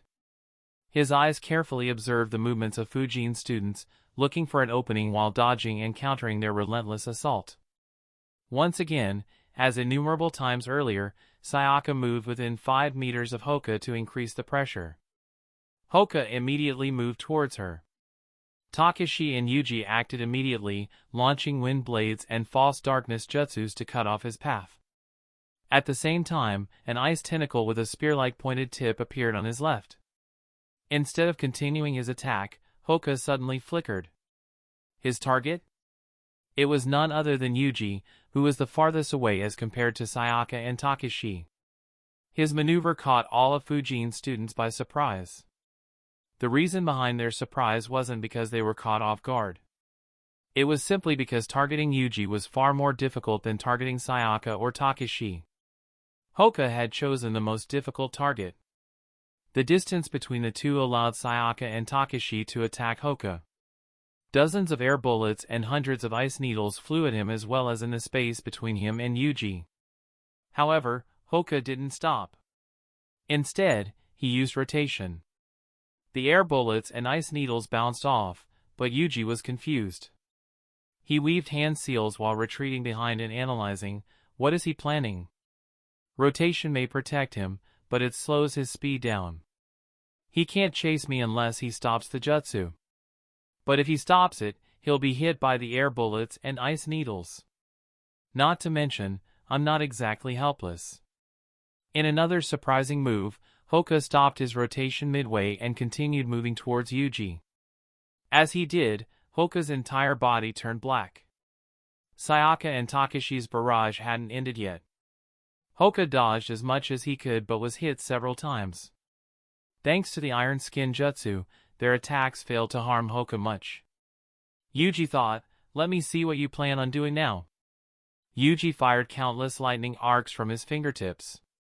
Initially, they spread over a large area, before converging on Hoka, to ensure Hoka couldn't sidestep the jutsu and continue coming after him. Yuji smirked, "The Iron Skin Jutsu is vulnerable to lightning jutsus. Once I break your armor, you'll also be vulnerable to Sayaka and Takashi's attacks. You have no option but to retreat now, sensei. The situation will remain the same." Everyone else, except Fujene, thought the same. To their surprise, Hoka released more chakra from his chakra points, but didn't bother using rotation. Instead of retreating, he moved straight into the countless lightning arcs. Dozens of lightning arcs landed on Hoka's body. Even though his chakra reduced the strength of the lightning arcs, the Iron Skin Jutsu crumbled and he was electrocuted multiple times every second. Even so, Hoka gritted his teeth and continued moving forward. Without the Iron Skin Jutsu, Hoka also became vulnerable to Sayaka and Takashi's attacks. By maneuvering his body to the limit, Hoka dodged most of their attacks. Unfortunately, even with his skills and speed, dodging everything was impossible. Several bullets and needles grazed past his body, opening several small cuts and further amplified the lightning torture. However, he had achieved his objective. He was just a meter in front of Yuji. Chakra gathered on his right palm as he targeted Yuji's abdomen. However, before he could reach him, an ice mirror suddenly started forming between them. Chapter 899, Veteran vs. Rookies. Hoka was about to strike Yuji when an ice mirror started forming between them. Needless to say, that was Hikari's handiwork. At the same time, Yuji flickered backwards to get away from Hoka.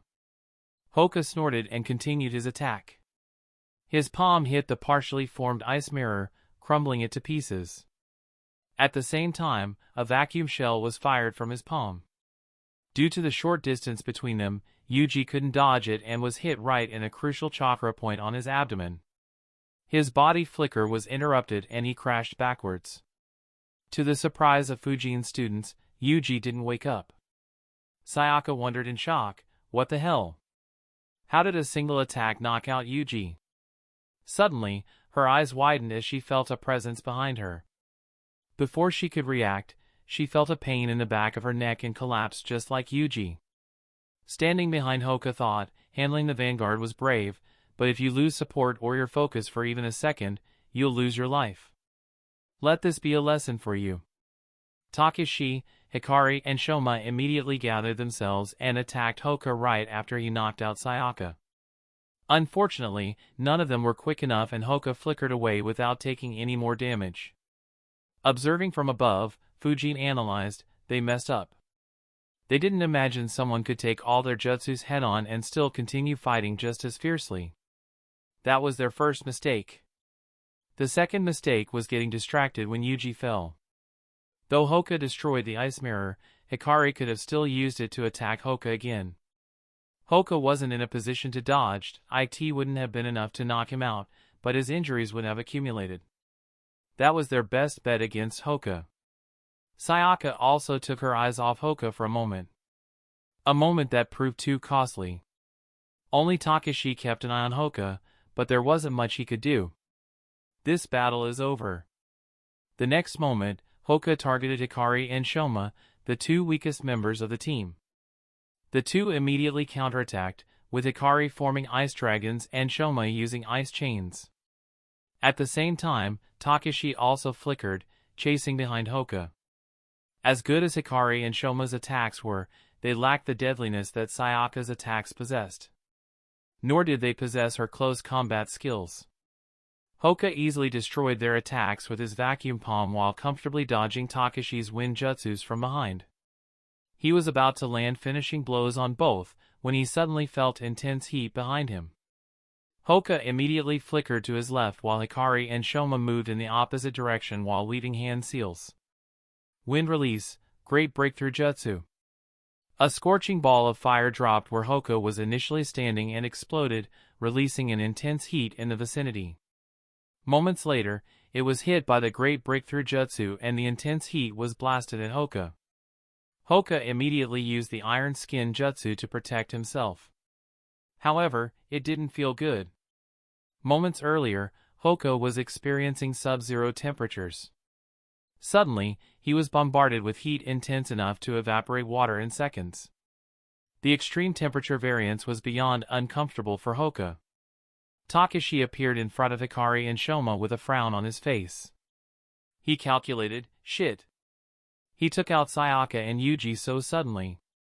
Most of our plans are unusable now. This temperature variance was supposed to be one of our final moves. Now, it's our only good option. Beating him with just as 3. Kakashi knew they didn't stand a chance. His eyes involuntarily moved towards Sayaka and Yuji, hoping one of them woke up. Unfortunately, all he saw was winds carrying them in the sky. Hikari softly asked, "What do we do now?" Kakashi answered, "We'll use Formation 17. I'll lead. Hoka-sensei is injured. That's our best bet now." Shoma and Hikari looked at Hoka. As Kakashi said, Hoka was injured. Countless small cuts on his body were continuously bleeding. There were even more burns on his body from Yuji's lightning strikes. The latest heat wave had aggravated his injuries further. Just like Kakashi, they knew they couldn't defeat Hoka with just the 3 of them. Their only hope was if Hoka faltered due to his injuries. Following Takashi's lead, they restarted their attack on Hoka. Their tactics were quite similar to how Sayaka, Kakashi, and Yuji fought earlier. The only difference was their attempts to wither Hoka down with extreme temperature variances. However, Hoka, who was taking too many risks, changed his fighting style. Instead of going on the offensive, he became completely passive, dodging most of the attacks and attacking with the least amount of chakra. Due to the long battle, Kakashi, Hikari, and Shoma's chakra reserves were running low. Without Yuji and Sayaka, they couldn't apply enough pressure on Hoka. So, Hoka no longer had a reason to take risks. Observing the battle, Fujene shook his head. He thought, jackass. He can crush them head-on without taking any risks. The only reason he isn't is to defeat them through tactics instead of overwhelming strength. Looks like their strategies touched a nerve. As for Hoka's injuries, Fujene didn't even pay any attention to those. While he understood Takashi's thoughts, Takashi's experience was too low. A ninja who has rarely been to battle wouldn't understand the limits of a battle-hardened ninja. Even though Hoka was hit by countless lightning strikes, he had softened the blow by releasing chakra from his chakra points just before he was hit. So, even though his clothes and body looked burnt, Hoka's injuries weren't as bad as Fujine's students thought. The cuts on his body were superficial as well. Though he couldn't avoid the attacks completely, Hoka moved his body at the last moments to ensure none of the cuts were deep. Fujene thought, even if the cuts were 10 times as deep, it still wouldn't slow Hoka down. Anyway, Fujene observed his 5 students. Needless to say, every one of them had grown splendidly. Their talents were never under question. Danzo had scoured the land of water to find the most talented kids to kidnap and rebuild his route. And these 5 were the most talented among that elite group. In addition, they also had a tragic past, providing them the perfect motivation to get stronger. Fujine's first speech, of ensuring their kids don't go through the same tragedy that they did, had also impacted their young minds. So, even though they weren't transmigrated like Fujene was or a training maniac like Guy, they trained far harder than other ninjas their age. In a manner, their training journey so far was quite similar to that of Fujine's. There were some differences, of course. For instance, they didn't diversify their skills too much into fields like Fuinjutsu, Sensor, or Medical Jutsus, which allowed them to focus entirely on raising their combat strength. As a result, they didn't employ shadow clones for training much either. Their chakra reserves couldn't sustain clones for long during a chakra-exhaustive training session. Of course, the biggest difference was direct guidance they received from Fujene and several other elite ninjas like Guy, Hoka, and the Umbu instructors.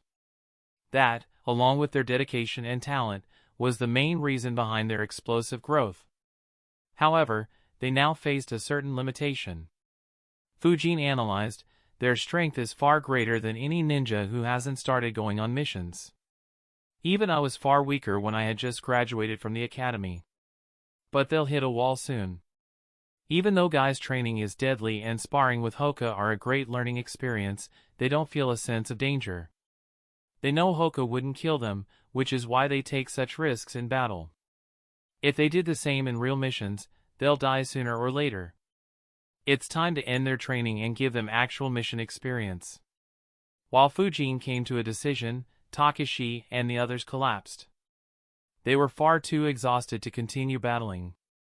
Even without taking a single hit from Hoka, they could no longer fight him. Hoka chuckled, if this was a real battle, you would not even receive the kind of death you want. You'll be completely vulnerable to your enemy's desires. Taking heavy breaths, Takashi replied, we could still explode ourselves with explosive tags. Hoka shook his head, if I wanted to, all three of you would be knocked out unconscious just like Sayaka and Yuji. His voice softened, besides, life is too precious. You shouldn't be in such a hurry to die. Chapter 900, Training Plan. Besides, life is too precious. You shouldn't be in such a hurry to die. Takashi, Shoma, and Ikari contemplated Hoka's words while Hoka's eyes moved towards Fujene, who descended back to the ground along with the unconscious Sayaka and Yuji. Takashi and others followed Hoka's gaze. Fujene smiled and said, relax, you guys performed quite well. You should be proud to push Hoka to this extent. The only error you made was thinking you could defeat Hoka. Takashi frowned and asked, isn't that the task you gave us? How can we fight believing we couldn't defeat Hoka? Fujene chuckled, and that's the paradox. What do you do when you face an opponent you can't hope to defeat outside the village? Do you battle that opponent to death? Do you plan your escape? Or do you explore other ways? Takashi, Shoma, and Ikari pondered over Fujine's words as Fujene continued, outside the village, there is always a chance of running into someone far stronger than you. We had our fair share of such encounters as well. In one such mission, I lost nearly all of my teammates. That was the reason I assigned you this task. Hoka is an extremely strong ninja.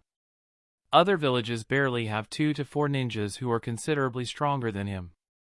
So, you have a year's experience of facing someone at that level, an experience so valuable that no other ninja of your age possesses. That was one of my intentions behind giving you this task. Fujine's students listened carefully as they understood the reason behind such an unreasonable task. Fujene muttered, anyway, it's time to discuss the next part of your training. Fujene placed his palms on Yuji and Sayaka's body and began healing them. In half a minute, both gained consciousness. Yuji held his stomach and muttered, ouch, that hurts. At the same time, Sayaka rubbed the back of her neck and asked, did we lose? Fujene chuckled, what do you think? Sayaka and Yuji sighed, we have to keep enduring Guy-sensei's torture. They looked back at Fujene as he said, go with Takashi and others to analyze and discuss this battle and figure out where you messed up. I'll tell you the next step of your training when you're done. Fujine's words confused his students while raising their curiosity. The 5 moved away to discuss their battle. Fujene extended his palm, began healing Hoka and said, that was a rough one. Hoka let out a long, exhausted breath and muttered, tell me about it. These little devils are something. The rate at which they grew is phenomenal. Fujene nodded, Guy's training tends to have that effect. They were already quite talented at ninjutsu. Now their taijutsu is top-notch too. So are their physiques and speeds. Hoka agreed, true. According to our ranks, they won't have any issues in becoming special jounins. Sayaka, Takashi and Yuji could also make a strong case for jounin rank. However, there is also a fatal flaw. You've noticed it, haven't you? Fujene nodded as he withdrew his palm and said, of course. They've spent too much time training and have very little actual experience. It's time to let them experience the world and the dangers within it. Hoka nodded, agreeing with Fujine's decision. A smirk appeared on Fujine's face as he said, of course, what better way to experience the perils of the world than experiencing ranked D missions? Hoka grinned, none that I can think of. Fujene said, that said, I do have some plans for their future training path. I'll guide them for a few more days. Then you can take over for a month before handing them to the Umbu. Hoka said, all right. I'll leave for now. I still have some work at home. Fujene nodded as Hoka disappeared from the training ground. Fujene disappeared as well, before appearing next to where his students were discussing. They stopped on seeing him and turned their attention to him. Fujene asked, so, did you analyze? Sayaka nodded, yes, sensei. Fujene cut her off, it's fine. I don't doubt your analytical skills. Especially after that little show. Your plan against Hoka was impeccable.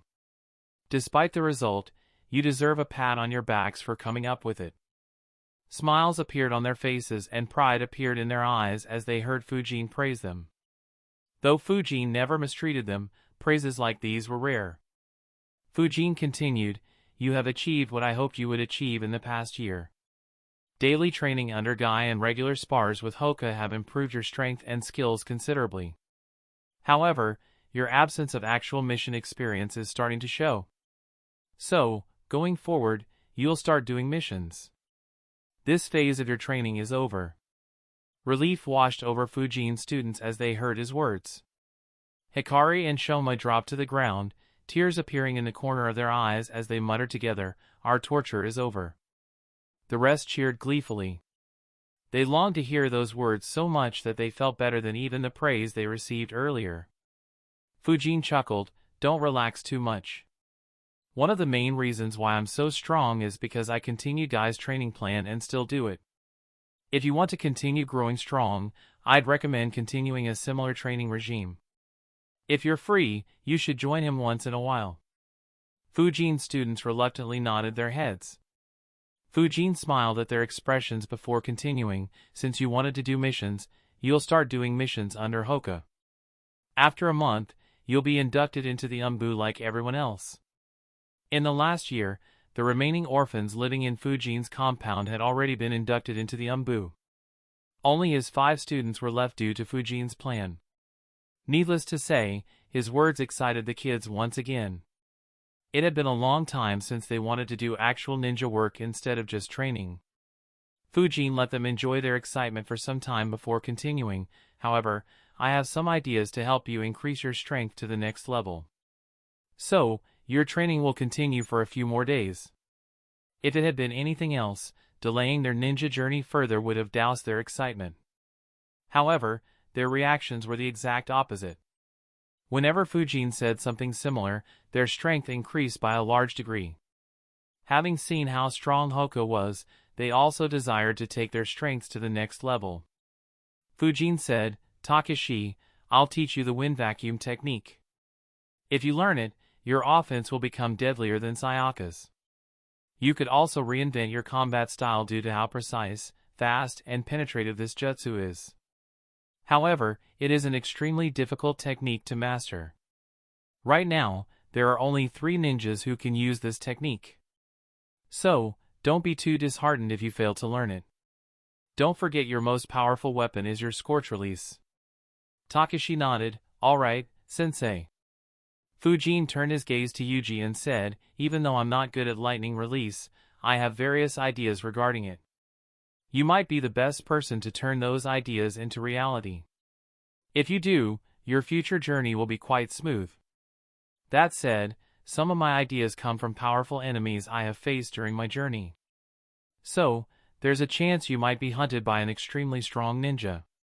Yuji thought for a bit before replying, don't worry sensei.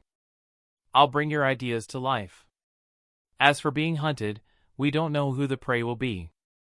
Yuji sniggered as he spoke. Fujene chuckled, you wouldn't say that if you know who that enemy is. To give you an idea, Hoka wouldn't stand a chance against him. Even I will have a tough time against him. Anyway, we can worry about that later. Sayaka.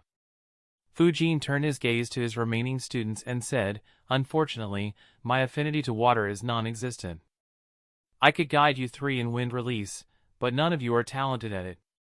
Hikari nervously said, Sensei, we'll learn it no matter how difficult it is.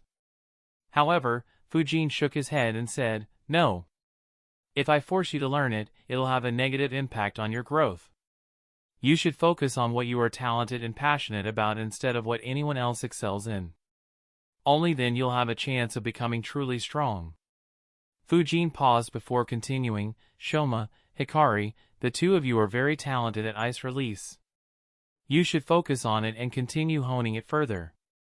Sayaka, you lack in ice release compared to them. However, your affinity to water is very high. Along with developing your ice release, you should also focus on mastering water release and making it an equally strong tool in your arsenal. The three pondered over Fujene's words before agreeing to him. Fujene said, though I can't help you much with this, I know someone who can train you to improve your water release.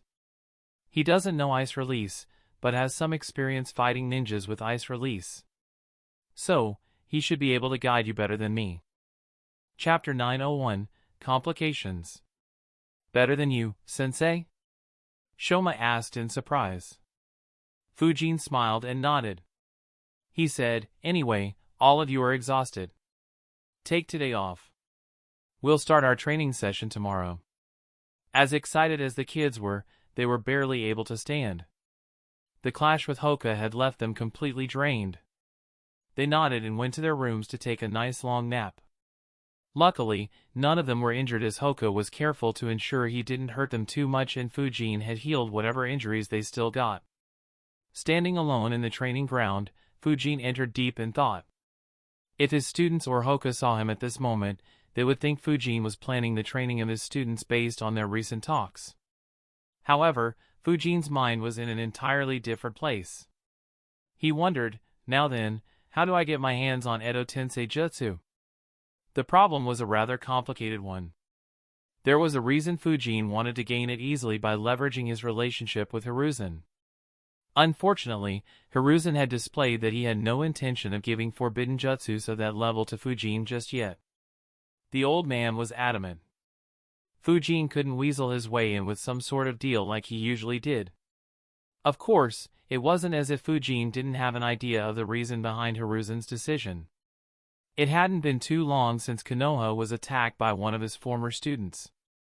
Unlike a village like Iwagakure, the danger Konoha faced was far more often from within than outside. This had especially increased a lot in the latter part of Hiruzen's regime, with several Konoha ninjas being a victim of his or Danzo's policies. So, it wasn't as if he was completely innocent in this matter either. Regardless, he didn't want this state of affairs to continue in the next generation. Fujene sighed and returned to his home to relax and make a thorough plan. He sat in his meditation room as several ideas clashed in his mind. Needless to say, the very first idea in his mind was the most obvious one, using his Akuro identity to steal the techniques from Konoha, just like he had done in Iwagakure. However, Fujene shook his head and sighed again, no, there are too many complications. There's a lot of scope for things to go horribly wrong. The very first complication was Akuro's nature.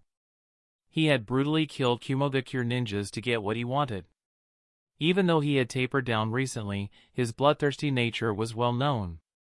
If Fujene were to use his Akuro's disguise to steal from Konoha, he would be expected to mercilessly cut down anyone in his path, irrespective of whether he was close to that person or not. Any hesitation or refusal to kill would raise suspicions. Especially since Fujene planned on teaching Yuji the lightning chakra mode.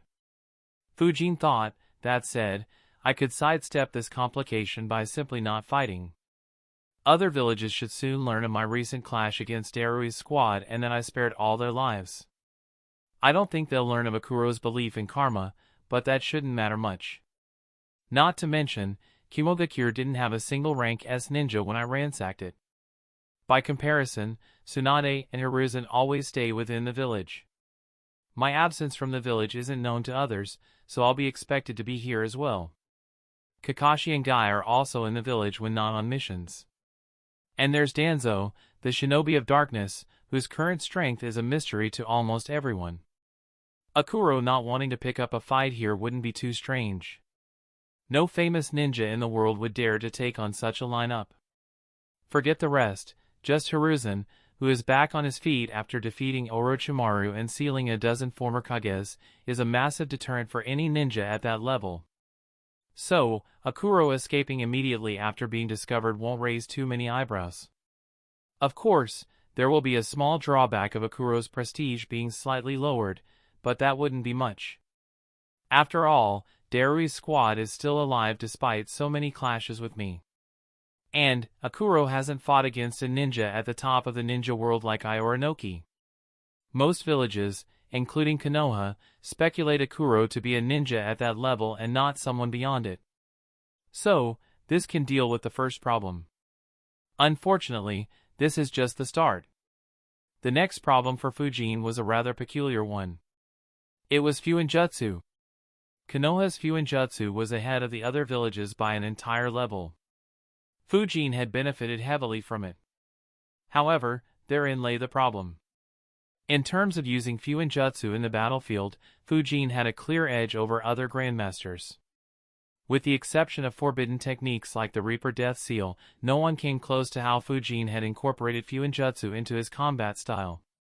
However, that didn't imply Fujene was the best grandmaster. Unlike Fujene, the remaining grandmasters focused on creating seals that had other applications. Every grandmaster had created several such unique seals, which they rarely shared with others. Fujene was still in the dark about what they could do. For several years, Fujene fell short of the other grandmasters in this area purely due to his youth. He only overcame it when he created the Myriad Tetragram Seal, which was unarguably one of the most powerful seals ever created by ninjas. However, just creating such a seal didn't mean Fujene could magically deal with the seals created by other grandmasters without studying them. Due to the vast number of grandmasters who lived in Konoha, the vast heritage of the many ninja clans in the village, and most importantly, their relationship with the Uzumaki clan, Konoha had a vast collection of such seals. Though Fujene studied some, either openly or in secret, there were many he couldn't. While those seals couldn't be used for village walls, there were several of them used within important places inside the village. Those were the places he would have to search, making his job much more difficult. The difficulty would be several levels higher than what he had done in Iwagakure and Kumogakure. Fujene thought, if it was just these issues, it still wouldn't have stopped me. These seals can't stop flying Thunder God Jutsu. I'd escape and retry until I figured out every secret of these seals. Unfortunately, a helpless smile appeared on Fujine's face. He didn't know where the scrolls for Edo Tensei and other forbidden techniques were kept. The scroll of sealing was merely a bait to lure greedy individuals. Fujene didn't know where the real scrolls were.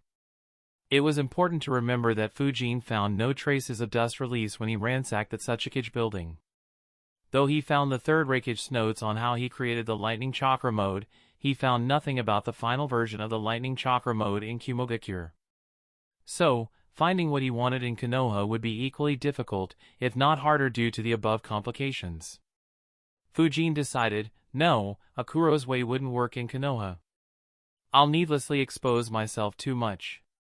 Also, Akuro appearing after Hiruzen refused to give me Edo Tensei will create even more suspicions. Sigh. I need to think of another way. I don't mind if that way creates even more suspicion as long as I have a higher chance of getting what I want.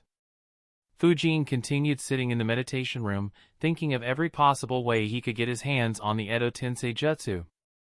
Minutes turned into hours as Fujene sat like a statue.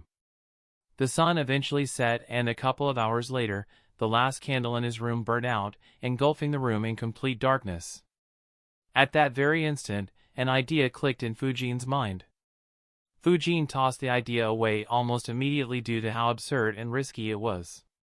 However, he couldn't help but come back to it. As he analyzed it, the idea took root deep within him. Eventually, Fujene muttered, "Yeah. Why not? It'll be like killing two birds with one stone.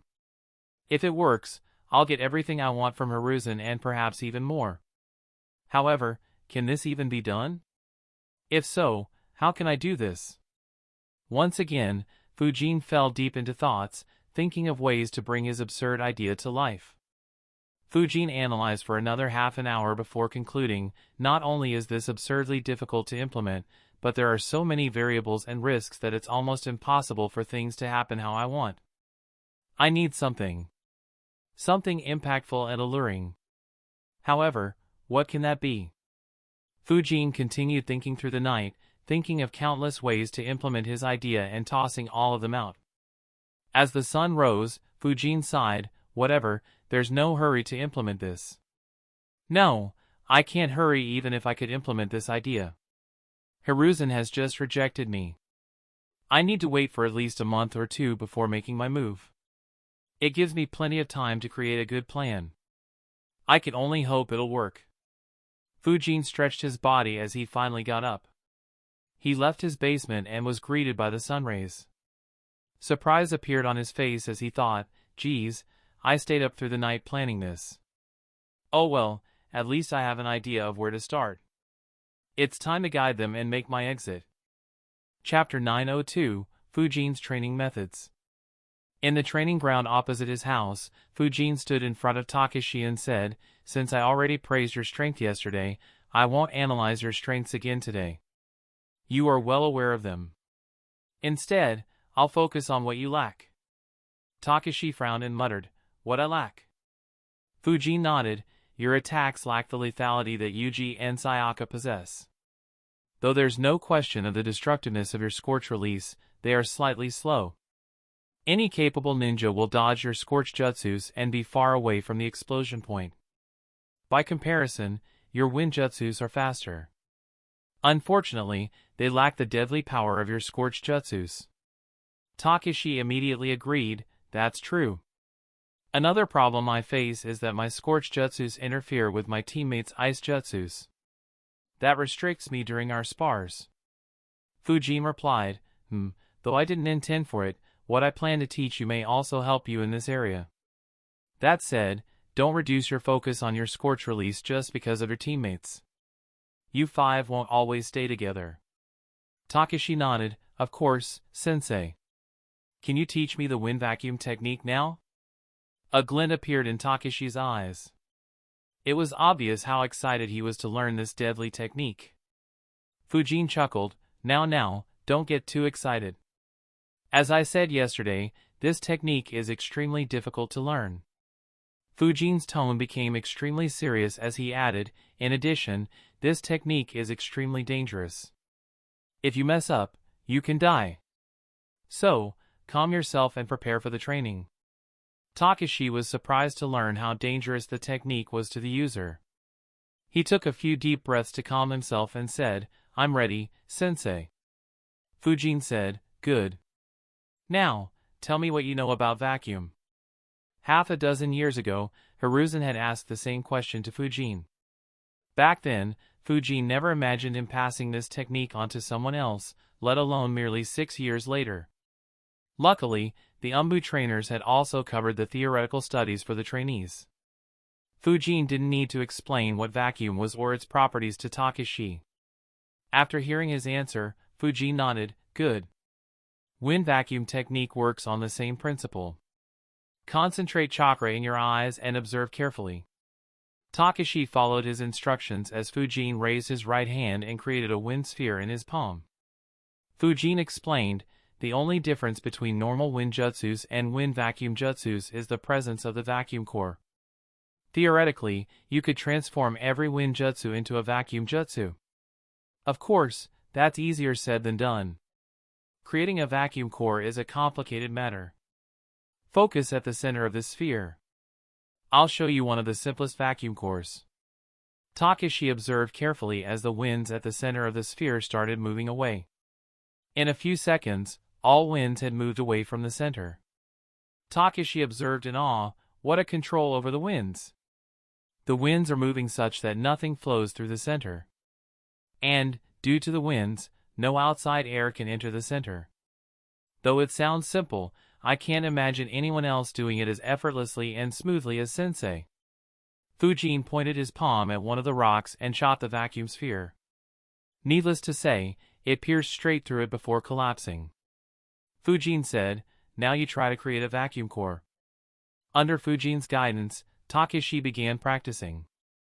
While Fujene trained Takashi in the training ground, Yuji looked at Fujine's clone and wondered, Sensei's talent in lightning release is bad.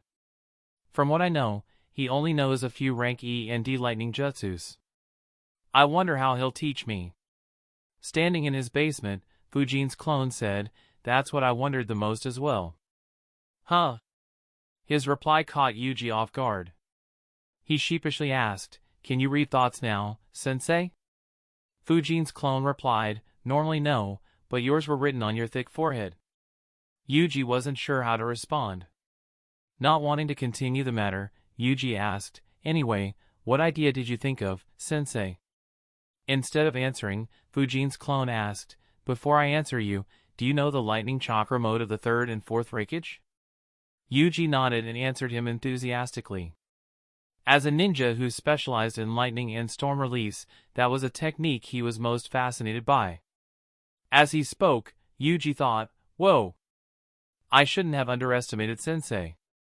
Did he get inspiration from the Reikage's technique?" Fujine's clone nodded in approval. Yuji knew every publicly available information about the lightning chakra mode. He said, "Good, you'll be recreating it." Once again, Yuji was left speechless.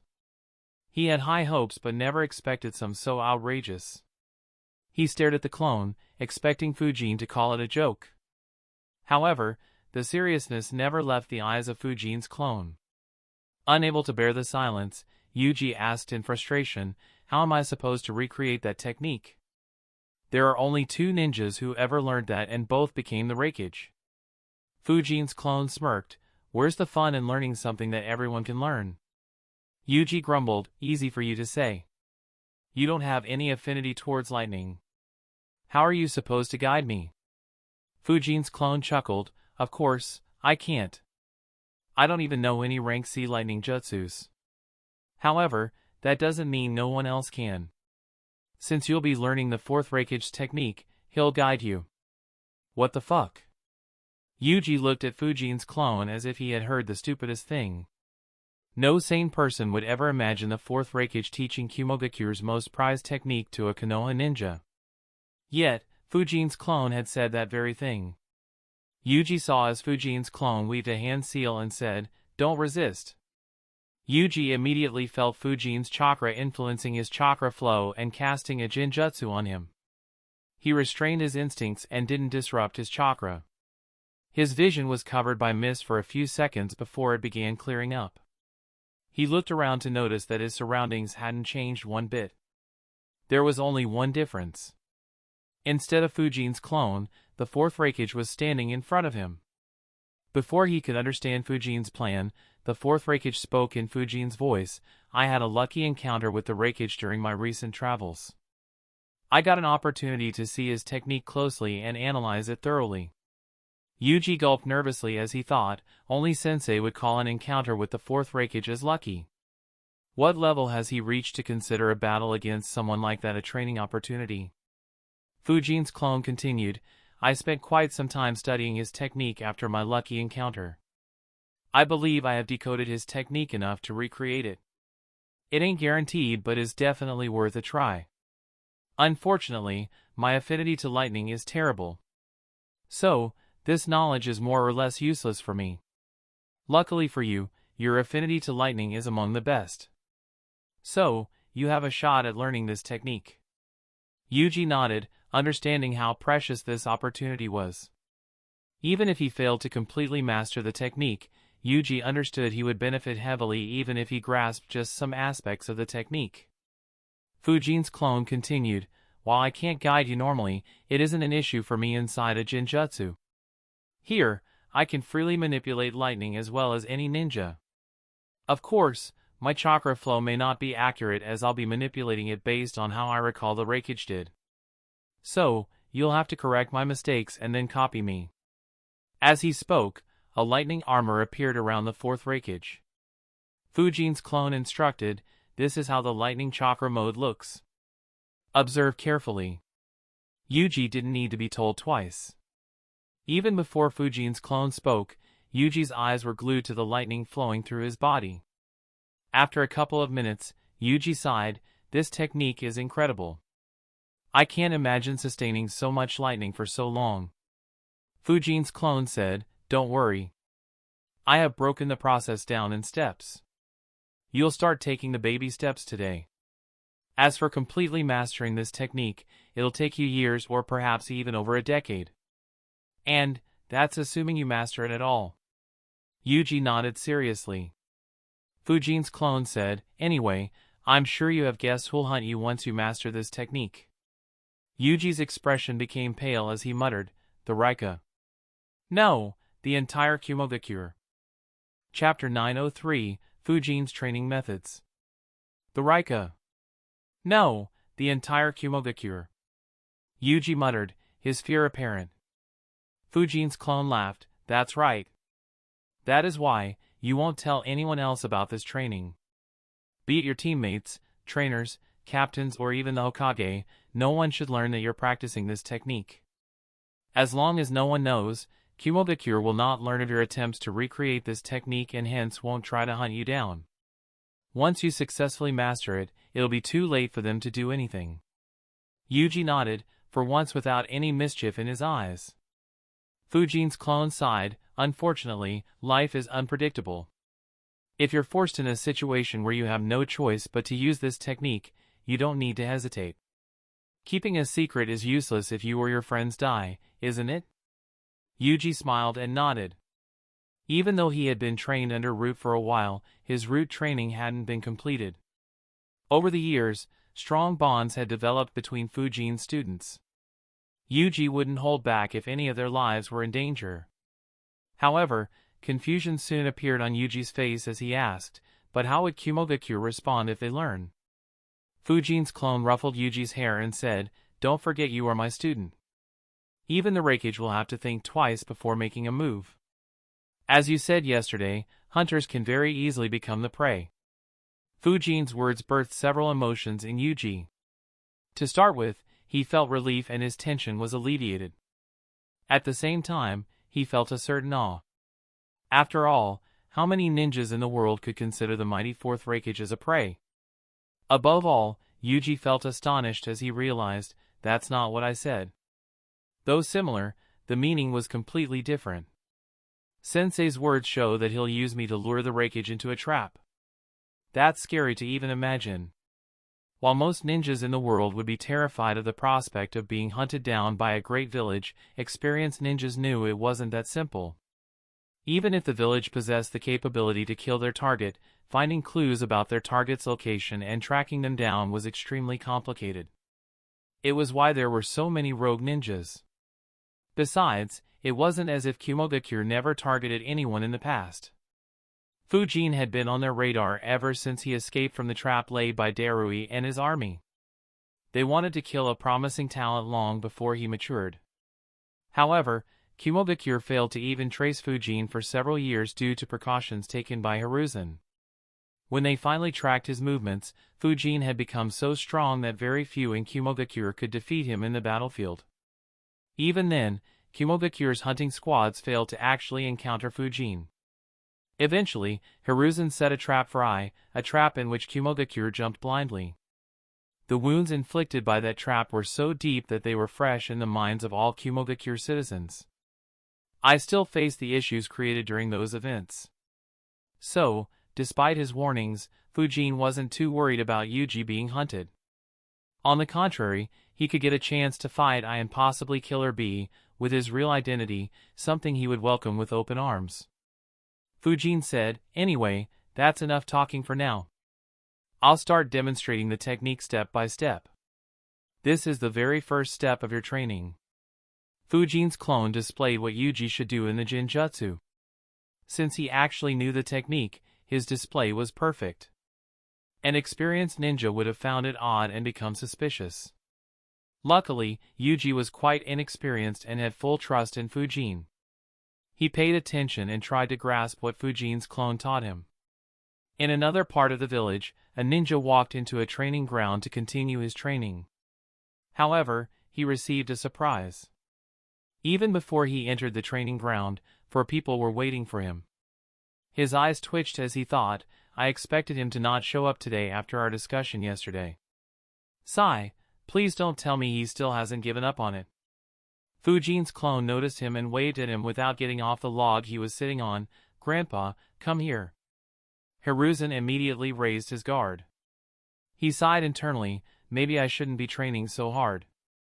A few days off would have been fine. Ugh, who am I kidding? This greedy brat would show up at my house if he wants to. He continued walking at the same pace and said, Good morning to you too, Fujene. Sayaka, Hikari, and Shoma respectfully greeted him, Good morning, Lord Third. Seeing their sincere expressions, Hiruzen's mood improved. He greeted the 3 in his usual grandfatherly manner, You have grown well. Is your training progressing well? The 3 kids nodded obediently. They informed Hiruzen about their recent progress and answered his questions. Unknown to Hiruzen, Fujine's 3 students complained internally, Couldn't you say you would ask Lord Third to teach us, sensei? Of course he's better at teaching water release than you. After catching up on their progress, Hiruzen looked at Fujine's clone and asked, How long are you planning on training them?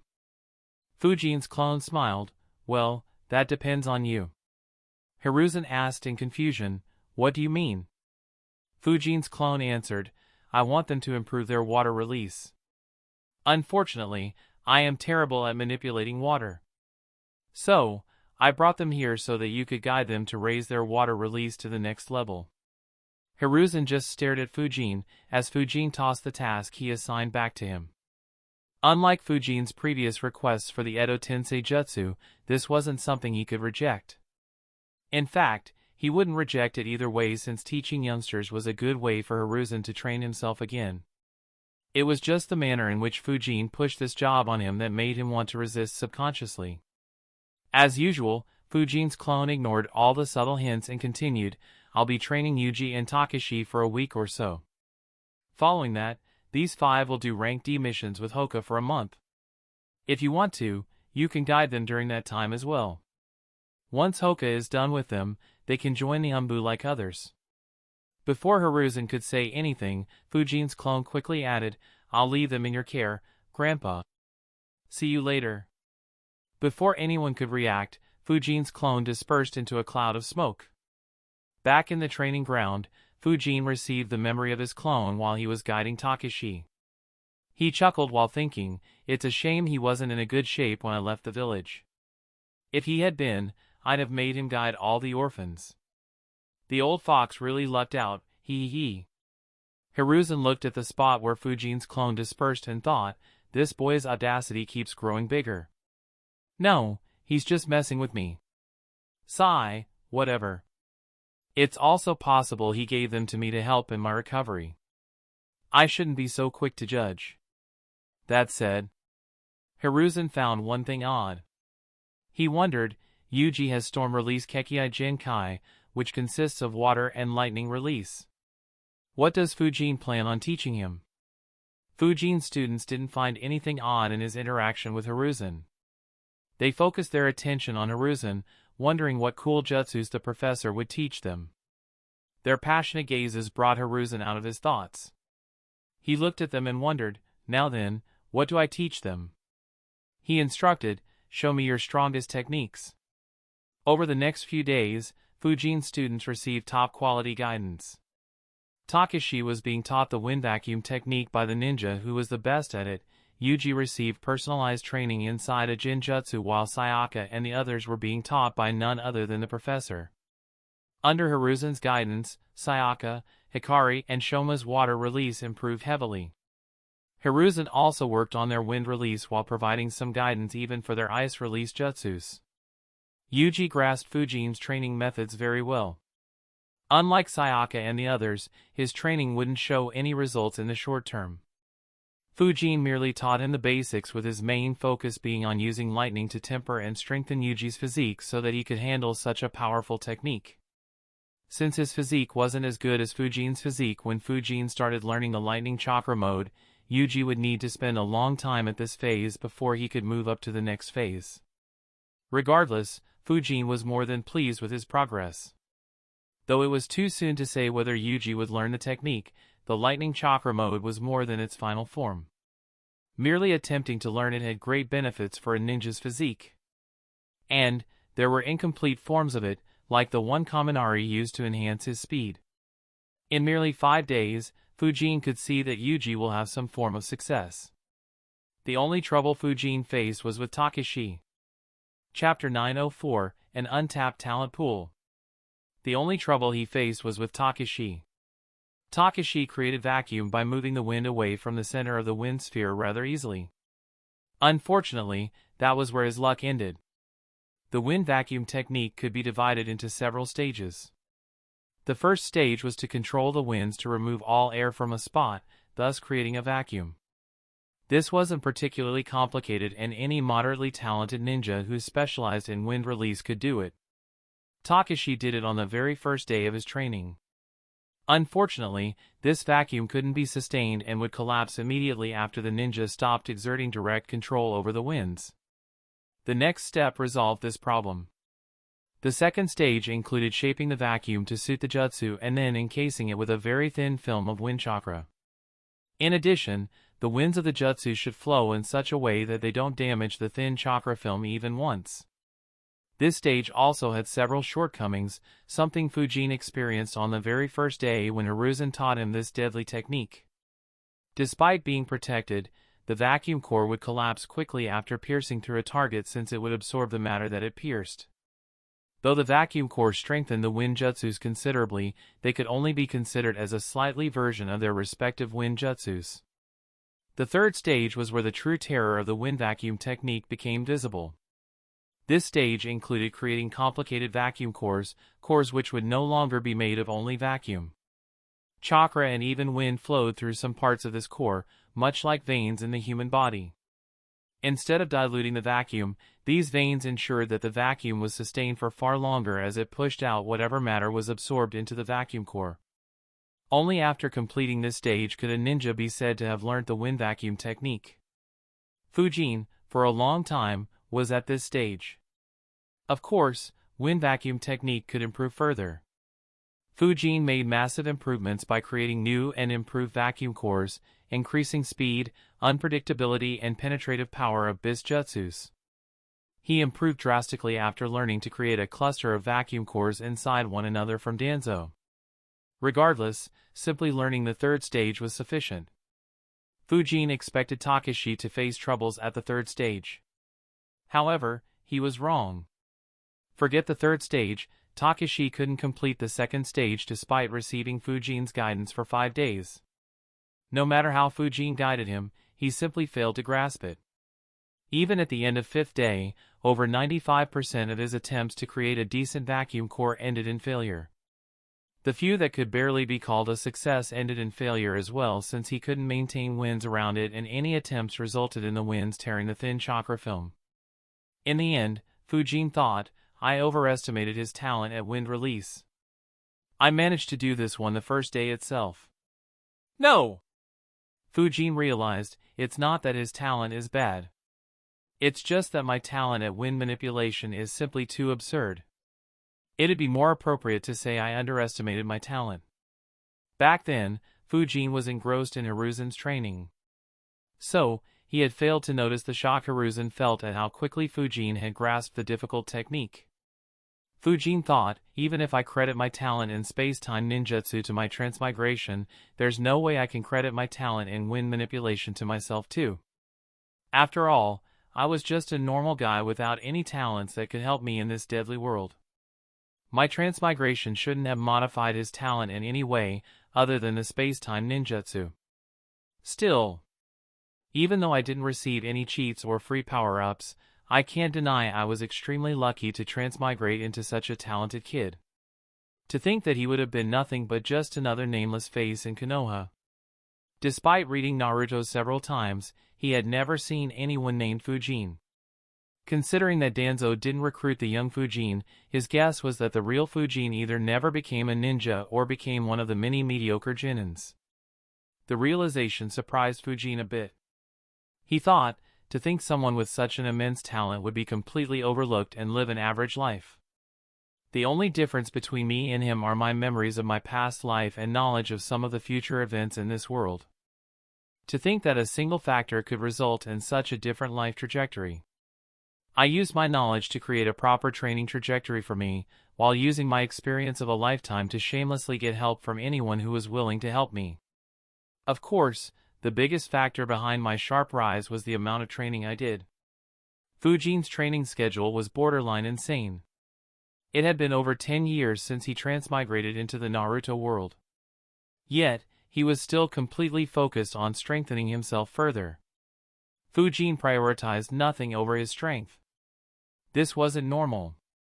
While there were several others who trained extremely hard, very few could sustain such high-intensity training for years, let alone decades. Most would stop or slow down after reaching their goals. A few would experience so much loss that they'd lose all motivation to maintain such a strict schedule. To have motivation that sustained for so long was extremely rare, especially after the Warring States period ended. The reason why Fujene could sustain it for so long was because of how long he desired such superpowers and adventure. For him, the training and adventuring were fun rather than a chore. The fact that he knew of the absurdly powerful threats yet to come also added to his motivation. Fujene thought, if I hadn't transmigrated into him, there's no way he would have trained even a tenth of what I did. So, there's little doubt why his talent wouldn't show. Nearly all the ninjas underestimate the result of continuous and proper training for over a decade. The few who understand either don't have the will to do so or are already entangled in too much work, like running a great village. There is only one who trains as much as me, if not more. And he has trained for far longer than me. Needless to say, the ninja Fujene thought was Guy. He went from a kid who was rejected by the academy to a monster who nearly killed the 10 Tails Jinchuriki Madara. Though the cost of opening the Gate of Death was too high, the strength Guy displayed was beyond phenomenal. Fujene thought, though he failed to kill Madara, it isn't a fair comparison. If Madara hadn't had the powers of the Sage of Six Paths, he would have been killed. Even if Hashirama teamed up with him, the result would have been the same, assuming neither used techniques like reverse summoning jutsu to escape. Both Fujene and Guy's examples showed the results of continuous and consistent training. Fujene couldn't help but think, if someone like him went so completely unnoticed, I wonder how many more such kids are in Konoha whose talents were never discovered. If Konoha could somehow tap into those hidden talents, the village's strength would explode. Even though Fujene didn't actively contribute to it, he was aware of the efforts Tsunade and Shikaku were undertaking to create a new elite force. Despite his relative disinterest in this matter, he subconsciously thought of it. However, he could only shake his head. Unfortunately, there's no way to know who has such hidden talent. Despite ranking at the top of his class, Fujine's real talent in wind release stayed hidden for a long time. Despite his interest in Fujine's peculiarities, even an experienced ninja like Hiruzen failed to realize it. It was only when he taught Fujene the wind vacuum technique that Hiruzen realized Fujine's true potential. Ironically, Fujene was in the dark even longer than Hiruzen.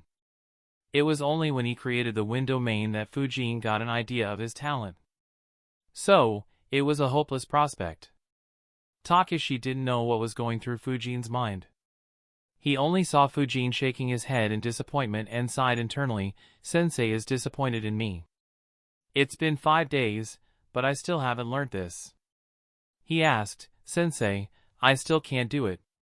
Is there any other approach I can take to learn this?" Unfortunately, Fujene shook his head and muttered, "Leave it. It's hopeless. At this rate, you'll never learn it." Fujine's words dejected the poor boy further. However, his ears perked when Fujene said, "We'll do the same thing as before. Don't resist." Chapter 905, Training Efficiency. We'll do the same thing as before. Don't resist. A couple of shadow clones appeared next to Fujene. Takashi's eyes widened as he realized, Sensei will use his soul technique again after so long? If he uses wind vacuum technique with my body, it'll be much easier to replicate it. As Fujine's soul left his body, he thought, I suppose I owe him for letting me use his body to learn Scorch Release. Without doing so, it'd take me years to recreate it. Even though it hasn't benefited me much yet, it is a valuable asset to have. Besides, it's not as if this is much effort on my part. In terms of teaching ninjutsu, Fujene was quite different from the traditional ninjas in Konoha. Other ninjas highly valued their jutsus and considered them as an asset, especially if those jutsus weren't available in the library. That could be observed from the ninja clans, who almost never taught their secret techniques to anyone else. Even Hiruzen, who was much more liberal about passing advanced ninjutsu to the next generation, was far more conservative than Fujene. Even though Hiruzen taught Fujene several important jutsus and provided him with multiple scrolls containing rank S and forbidden techniques, he never gave those techniques for free. Fujene had to earn each one of them in one way or the other. For example, Fujene earned Hiruzen's guidance for wind vacuum technique through his achievements in the Chunin exam. He earned the scroll containing the spirit transformation jutsu by exchanging Sasori's puppets for it. And he also earned several jutsus, like the Flying Thunder God, through his unrestrained shamelessness. Of course, it could be said that Fujene rarely paid the true price of the techniques he received from Hiruzen, and Hiruzen gave them to him far more easily due to his incredible potential. But regardless of whether he paid a fair price or not, Hiruzen made Fujene work for those techniques. Fujene was quite different from him in this aspect. As long as he felt his students were ready, he would teach the appropriate jutsu to his students. The same could also be seen in the Phantom Haven Society, where Fujene had added hundreds of jutsus to their library. The only thing Fujene valued was the time he needed to teach them. However, since their training would mostly be looked over by his clones or the Umbu trainers, he didn't lose anything by teaching them. As for the Phantom Haven Society, they were quite independent and rarely asked for his help. Due to this difference in attitude, Fujine's students lucked out heavily for the time being.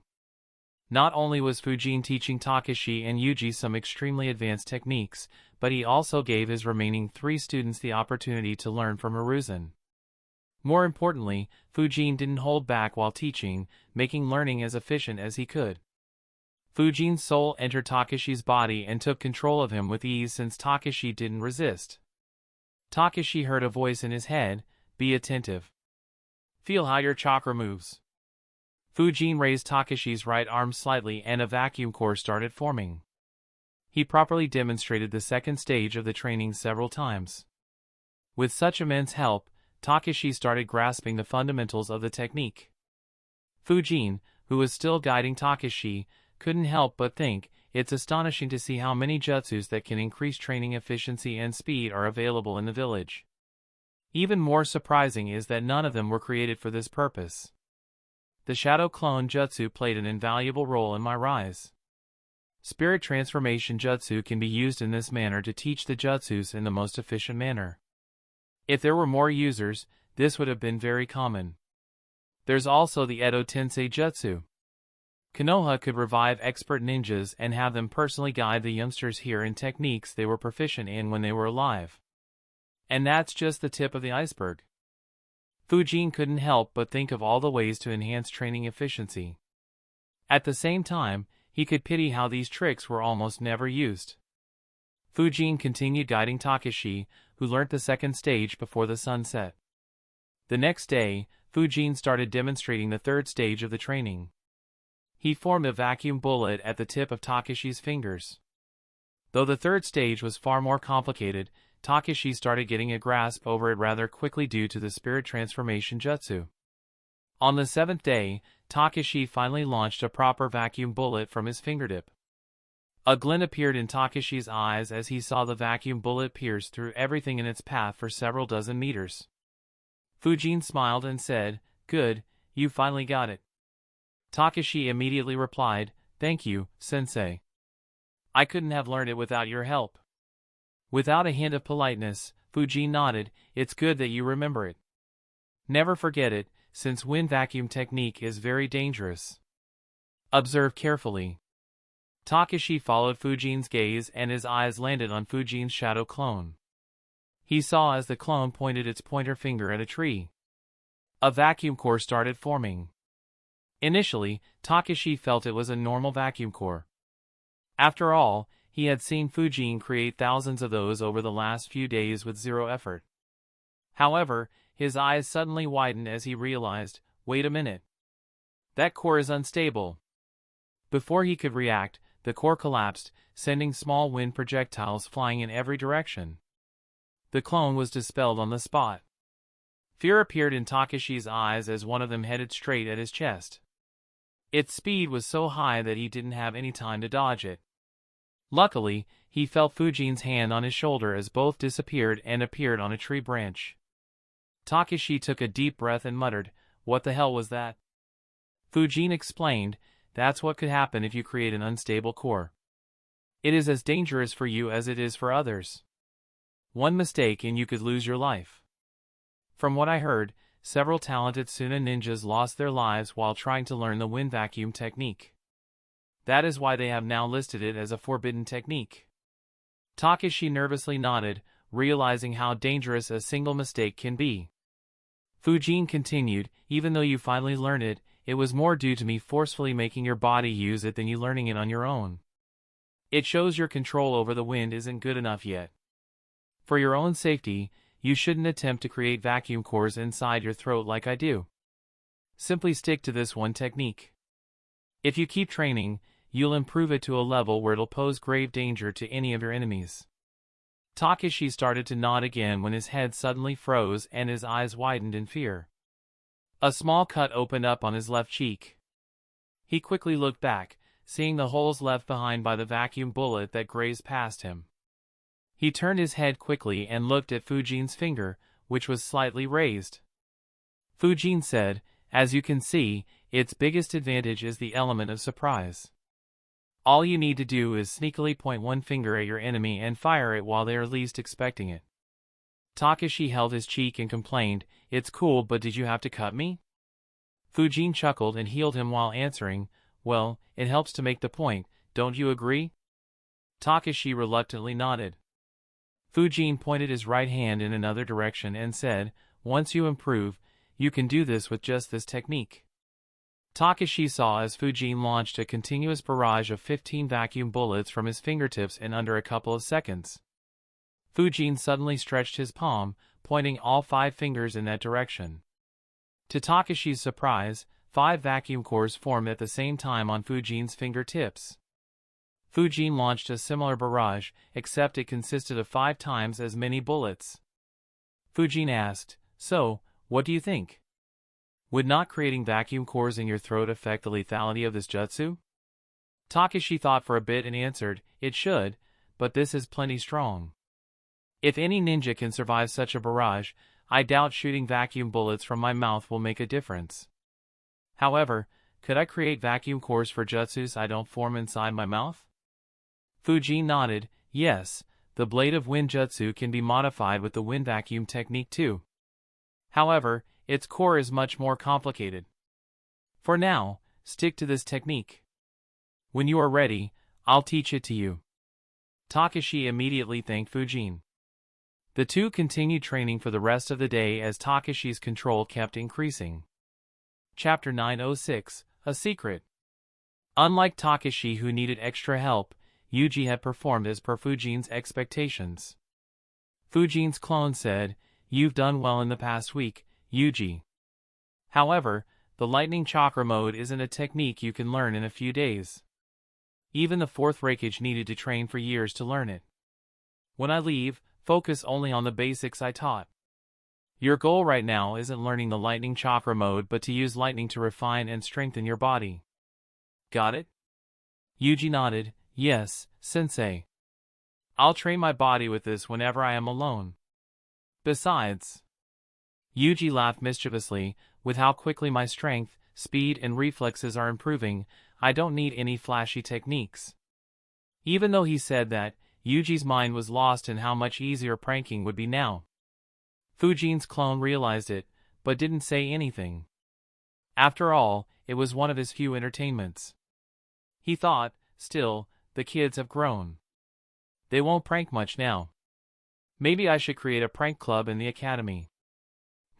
That's not a bad idea actually. The only question is, how do I sell it to the council? He said, you can leave now. Have your dinner and sleep soon. Starting tomorrow, you'll join Hoka on critical missions.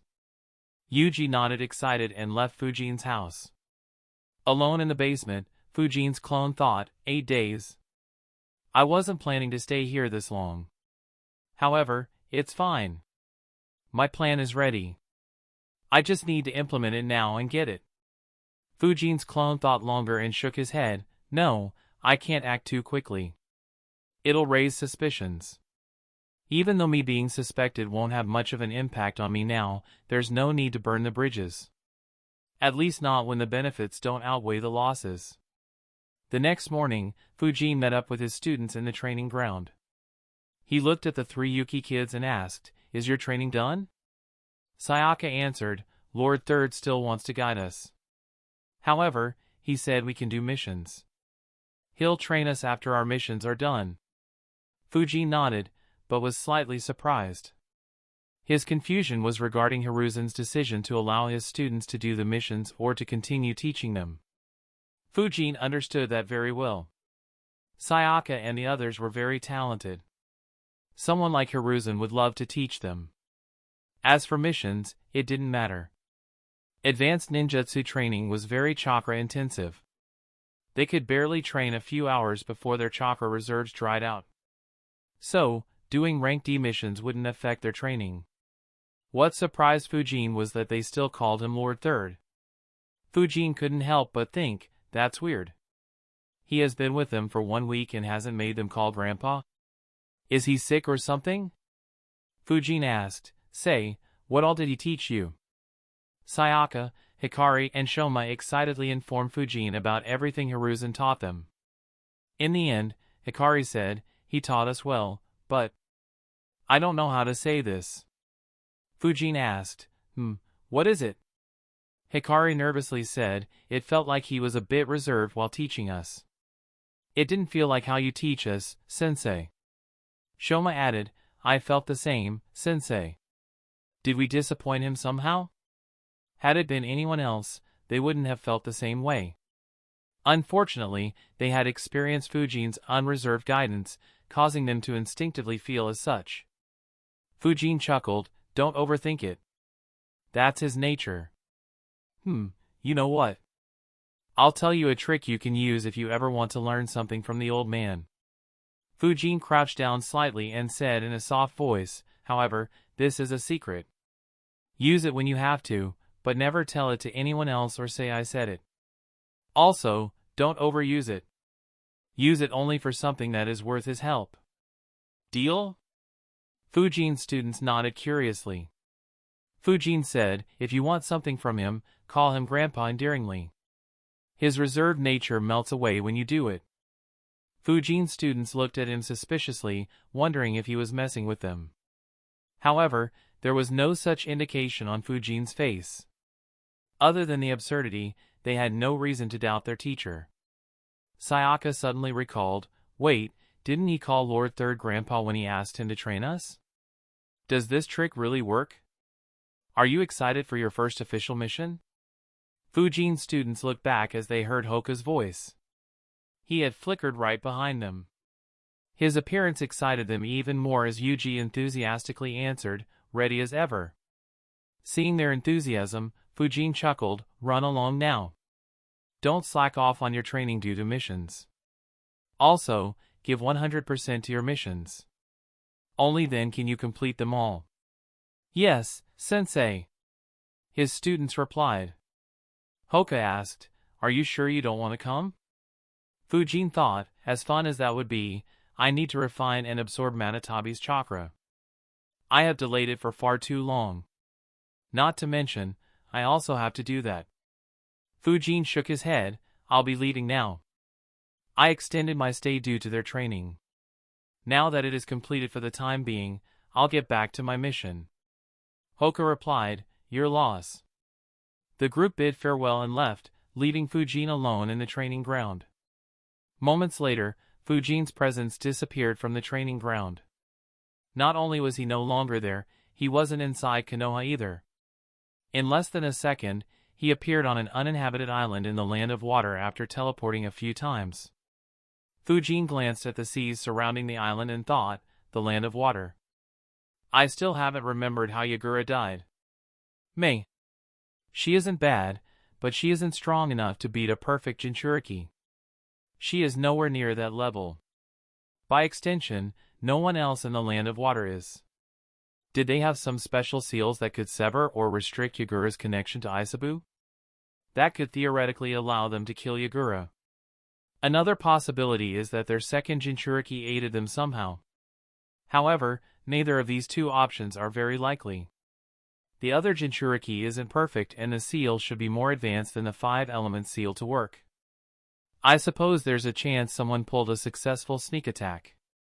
However, other than me, the only living ninja good enough to pull such a maneuver is Obito. It's more likely that Obito may have decided to discard his card and get rid of Yagura. A frown appeared on Fujine's face as he thought, Obito. I still don't understand how he put a perfect Jinchuriki under a Jinjutsu. He even controlled Yagura for years, or perhaps even longer than a decade. Weirdly, I don't recall him ever using Jinjutsu during the 4th Great Ninja War. Not even a single instance. Exactly what level is Obito's Jinjutsu at? If not for this feat, I'd assume it to be rather ordinary for an Uchiha with Manjikyu Sharingan. However, keeping a perfect Jinchuriki under a Jinjutsu for so long is something even someone like Itachi, a true genius of Jinjutsu, shouldn't be able to do.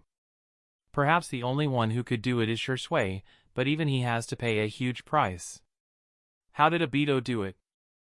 Fujene could neither accurately speculate how Yagura died, nor understand how Obito did the impossible. He sighed as he walked into a cave and thought, whatever. I'll check how Yagura died by reading the memories of the ninjas present during his death. Unlike Iwa and Kumo, Kiri doesn't have anyone who can stop me. As for Obito, I'll need to test his strength a few more times. For now, it's time to increase my strength further. The cave was one of the many bases Fujene built during his journey. He walked into its meditation room and sat down. Closing his eyes, Fujine's consciousness entered his inner world. When Fujene opened his eyes, the scenery in front of him was completely different. Fujine's inner world was no longer pitch black as it once was. Instead, it was very well illuminated.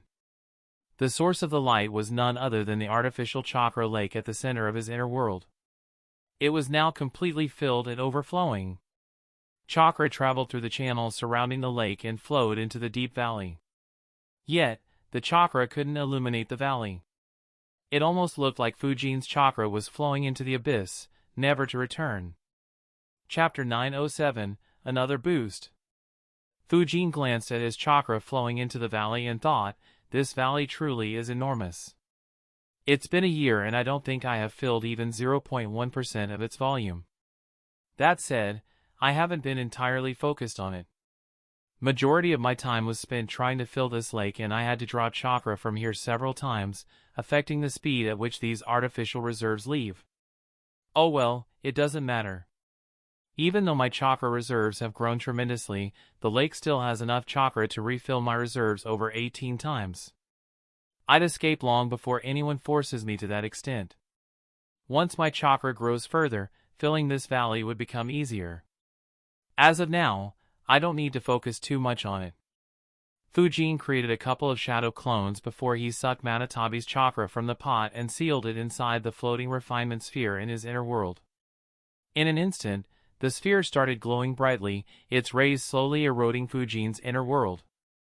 Fujene observed her chakra properly and analyzed, interesting. Her chakra isn't vile like Shikaku's chakra. Instead, it possesses a ferocity like I have never seen before. I have a feeling that her chakra will be harder to refine. And, the difficulty will increase a notch further since it is a lot higher than Shikaku's chakra. I wonder if the difficulty of refining their chakra increases as their number of tails increase, or is it only dependent on their nature? Fujene wasn't sure of the answer, but hoped he'd find it out soon enough. Floating above the artificial chakra lake in his inner world, Fujene stared at the sphere as he thought, refining and absorbing Shikaku's chakra took 5 days and I didn't even feel the time pass. That is a hidden danger.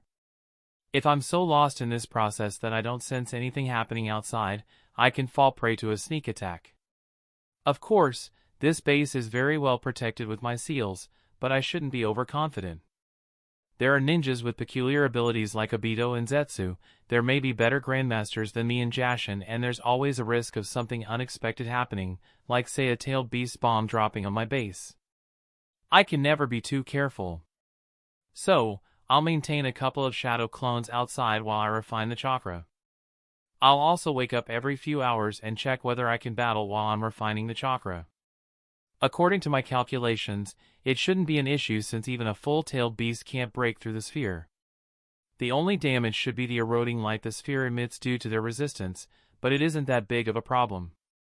However, I still need to confirm it by sparring with my clones. It'll help me prepare for any accidents that may or may not happen in the future. Fujene closed his eyes, concentrating entirely on Manatabi's chakra. He took control of the sphere and suppressed Manatabi's chakra to allow the sphere to do its job. Needless to say, he was met with fierce resistance. Manatabi's chakra frequently broke through Fujine's suppression and exerted force on the sphere, causing it to release the bright light frequently.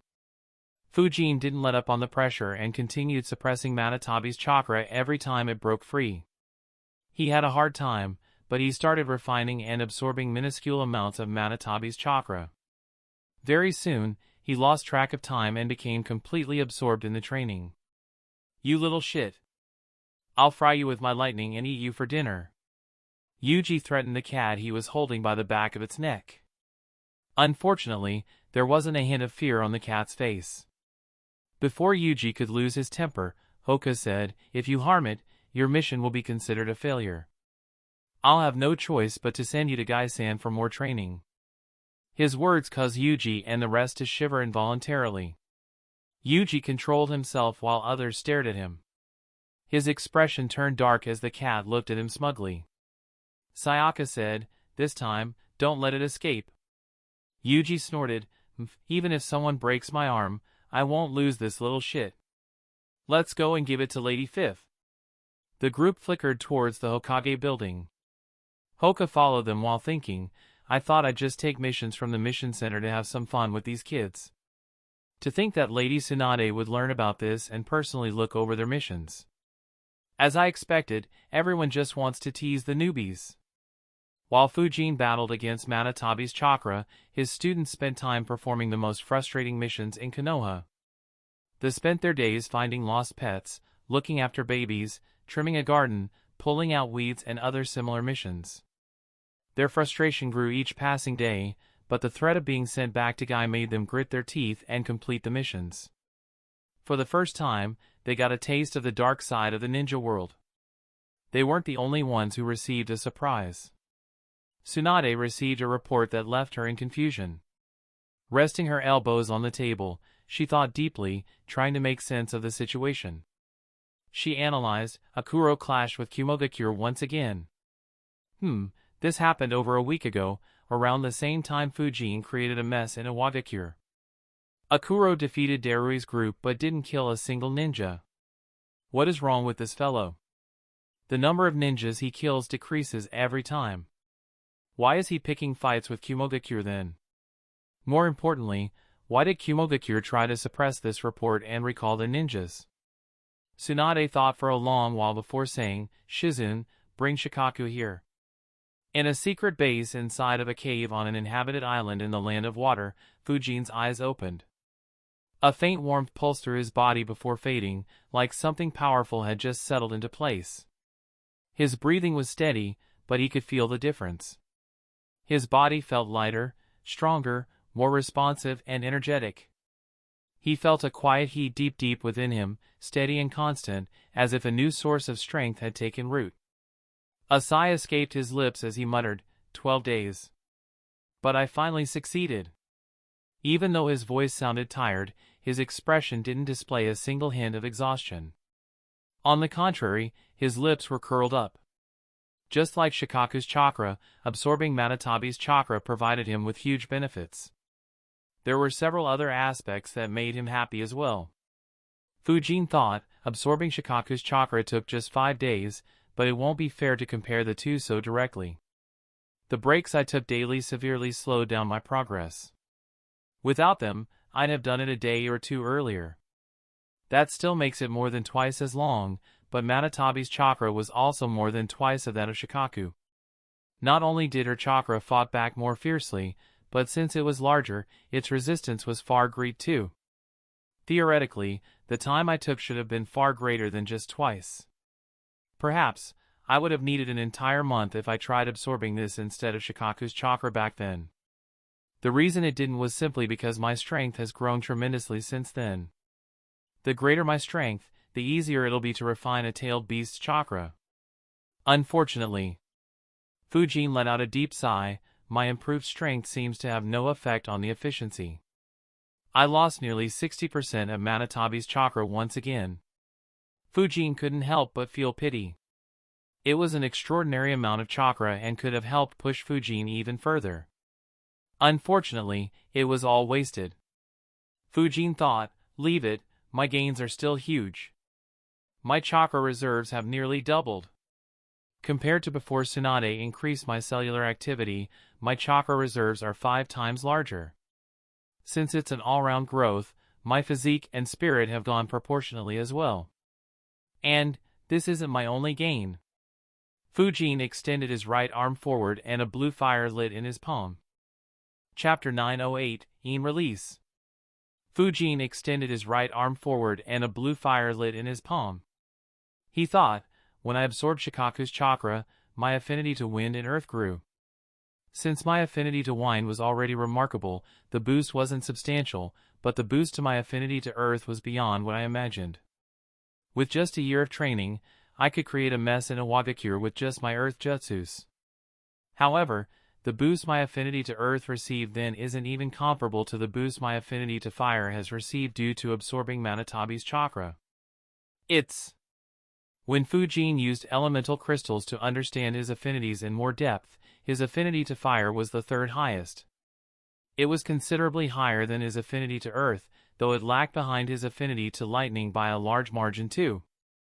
Fujene also used a large portion of the lightning crystals he stole from Iwagakure to improve his affinity further. Yet, he could feel that his affinity to fire was now considerably greater than his affinity to lightning. The boost was so huge that even Fujene was left speechless for once. At the same time, something else caught Fujine's eye. He observed, exactly what are these blue flames? I can feel it is much hotter than my normal flames, but it feels like there's something more to it than just heat. Fujene carefully observed the blue flames in his palm. Since he was still in his inner world, Fujine's perception was far higher. Yet, he struggled to see through the flames, which proved that they weren't ordinary flames by any measure. After a while, surprise appeared on his face as Fujene realized, I see. These aren't just hotter flames after all. No, these flames look like the perfect fusion of fire and yin. To think Manatabi would possess something like this. Still, I don't understand. I've clashed with Manatabi several times. Why didn't I ever sense this? I could sense it easily when Hiruzen or Orochimaru infused yin or yang chakra in their flames. The obvious answer for Fujine's confusion was that Manatabi's method of infusing yin chakra into fire was more advanced than their methods. However, Fujene couldn't agree with it. The reason was simply because Manatabi's blue flames were weaker than Hiruzen's black flames and the difference wasn't minuscule. Fujene fell into deep thought once again, trying to make sense of the situation. After a while, he realized, wait. Don't tell me. Fujene analyzed, I don't think Manatabi would ever bother trying to infuse yin chakra in her flames. Her yin flames must be a direct result of how the 10 tails was split. So, even though the yin chakra is near perfectly fused into her flames, she likely never tried to improve it further or hone it for combat. The reason for it is rather obvious too. Why would someone as strong as her ever bother improving her strength? Since the tailed beasts didn't hunt each other, she likely had no threats for centuries. Even if an opponent could resist her blue flames, she had her tailed beast's bomb, something almost no ninja could survive head-on. So, she had no reason nor any ambition to improve her flames. By comparison, both Hiruzen and Orochimaru have worked non-stop for decades to increase their strength. No wonder their fires are stronger. However, a smile appeared on Fujine's lips. He wasn't Matatabi. He didn't possess the arrogance, the overconfidence, or the indifference of a tailed beast. Unlike Matatabi, who did little to nothing to improve this gift of hers, Fujine would do everything he could to make it disastrous for his enemies. Fujine thought, less than 3 weeks ago, Hiruzen said that I wasn't ready to learn advanced methods of fusing yin and yang chakras and other elements. He wasn't wrong, but now I already possess a way to do it better than he can. I'll deconstruct the blue flame and reverse engineer it to learn everything I can about how yin chakra and fire chakra fuse so perfectly. I'll use that knowledge to improve my wind, lightning, and earth jutsus by infusing yin chakra into them in a similar manner. Once that is done, merging yang chakra with those elements won't be difficult either. After all, yin and yang are two sides of the same coin. My strength will soon receive another qualitative boost. While Fujine had made massive improvements with his lightning and earth release, his wind release had stagnated despite the boost to his affinity to wine from Shikaku's chakra. Fujine finally saw an opportunity to break past this bottleneck and raise his wind release to a whole new level. Fujine quickly calmed himself and thought, I shouldn't put the cart before the horse. With my previous experience with the yin and yang release, I can calculate that this will be a time-consuming task. Though I have time to kill, I still have to put my earlier plans into motion. For now, I'll focus on the earth jutsus I got from Iwa and the blue flames simultaneously. I also need to modify some of my seals to warn me. During these 12 days, Fujine also practiced on his awareness and responsiveness while he refined a tailed beast's chakra. As he calculated, Matatabi's chakra failed to cause him much distraction. He could freely fight at his full strength. Even without Fujine suppressing it actively, her chakra couldn't break through the sphere. However, Fujine faced one issue. Since refining Matatabi's chakra demanded so much attention and forced Fujine to be in his inner world, his attentiveness to the outside world was very low. It created a rare vulnerability for Fujine, a period where assassinating him would be relatively easy provided the assassin could sneak past Fujine's innumerable seals. It was a hidden danger Fujine absolutely loathed. In truth, the danger wasn't as serious as Fujine considered it to be. The seals couldn't be destroyed with force or Fujine would know. Other than Obito, only a top-tier Fuinjutsu Grandmaster could have any hope of making it through Fujine's seals without alerting him. In addition, Fujine had several more traps set up in each of his bases to make this task nearly impossible. However, Fujine valued his life too much. He didn't know if he'd transmigrate or reincarnate with his memories intact if he were to die. Needless to say, he wasn't too keen on finding it out. So, he created plans to eliminate this weakness. Fujine thought, I could always leave my shadow clones to watch over me, but that isn't enough and may not always be convenient since a clone popping and sending me memories can distract me from suppressing the tailed beast. What I need is to modify some seals to warn me of any disturbance in my seal formation. Any attempt to tamper with my seals, no matter how minuscule, should warn me. That'll neutralize the threat of other Grandmasters. To neutralize Obito's threat, I should create a similar seal that warns me and forces me to act instinctively every time there's a spatial disturbance around me. With just these two simple modifications, the danger will reduce phenomenally and I can turn my seal formation into a hunting ground. Thanks to Matatabi's chakra slowly becoming a part of his body, Fujine wasn't tired or hungry despite staying up for over 12 days. He immediately started his training, sending some shadow clones to modify the seals, a few shadow clones to study the blue flames while he started practicing earth jutsus. Time continued marching as Fujine trained in isolation on the uninhabited island. Mei slowly stabilized her rule while Inoki ended most of the rumors and tried ending the gossip. Tsunade and Iwagakure continued their rebuilding efforts. Hoka made Sayaka and the rest experience the hellish rank D missions for a month before letting them join the Umbu. The five began their training under Monkey, who was assigned as their Umbu captain to prevent more people from learning about their Kekkei Jinkai. Since all the orphans in Fujine's compounds officially joined the Umbu, there was no reason for the Umbu trainers to remain in his compound. Under Tsunade, Konoha's Umbu had quietly but rapidly expanded, doubling its size in under a year since she took office. And it was still growing at an even greater speed. Much like the hidden villages, the other organizations were biding their time as well. Akatsuki stayed silent as usual while working in the background and looking for a replacement for Deidara. Orochimaru was silent as well. Despite looking for over a year, Jiraiya had failed to find his traces. Needless to say, he used that time to train Naruto. In the tunnels under Konoha, the route was slowly but steadily trying to gain its lost ground. Chapter 909, Route's Revival. In the tunnels under Konoha, the route was slowly but steadily trying to gain its lost ground. Even though the arrangements made by Hiruzen to keep an eye on Route remained strict, Danzo wasn't a nobody. He had a vast experience spanning over several decades of scheming in the dark and manipulating the entire ninja world. He found ways to operate and slowly increase his forces without letting Hiruzen know. Of course, the progress was extremely slow and Danzo couldn't do anything inside Konoha. To make matters worse, despite being unaware of the details, Hiruzen suspected his old comrade of doing what he did, restricting Danzo further. Tsunade threatened to derail his attempts by blaming the IWA incident on him in private, but Danzo managed to stave her off for the time being.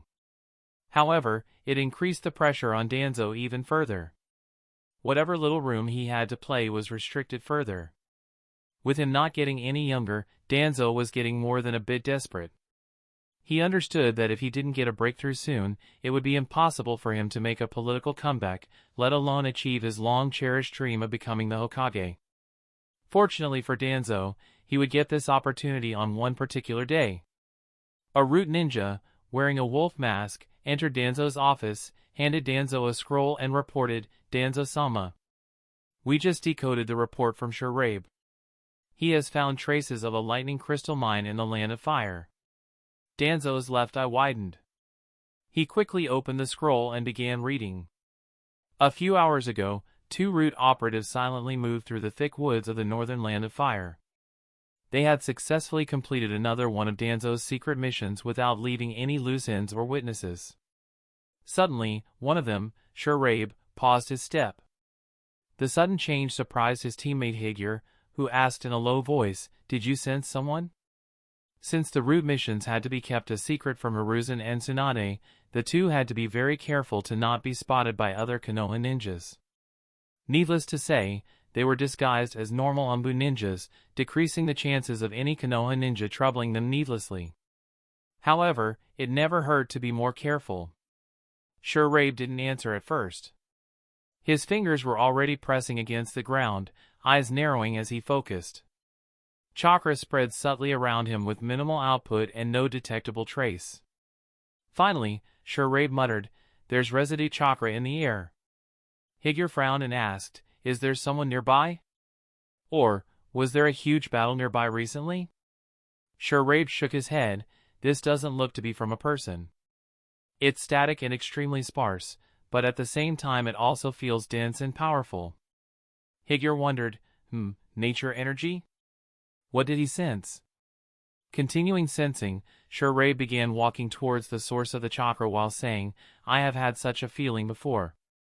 The 2 Root ninjas reached a rocky slope partially hidden behind overgrown brush. From a distance, it looked like just another hill, but now that Shurabe pointed it out, there was something off. Birds didn't fly too close. The plants were slightly singed near the base. A crackling sensation could be felt faintly in the air if one paid close enough attention. Higure's eyes slowly widened as Shurabe said, "It's coming from underground. A high concentration of lightning-natured energy. I have had this feeling once on a mission 3 years ago in the Land of Iron when I got a chance to see their lightning crystal mine." Higure quickly calmed himself. He crouched by a scorched patch of moss, inspecting it with a practiced eye. You're suggesting a crystal vein? However, this doesn't make sense. Why didn't anyone discover such a vein inside our country? Especially when it was this obvious. Wait! Could it be due to that? Shurabe agreed, I suspect the same.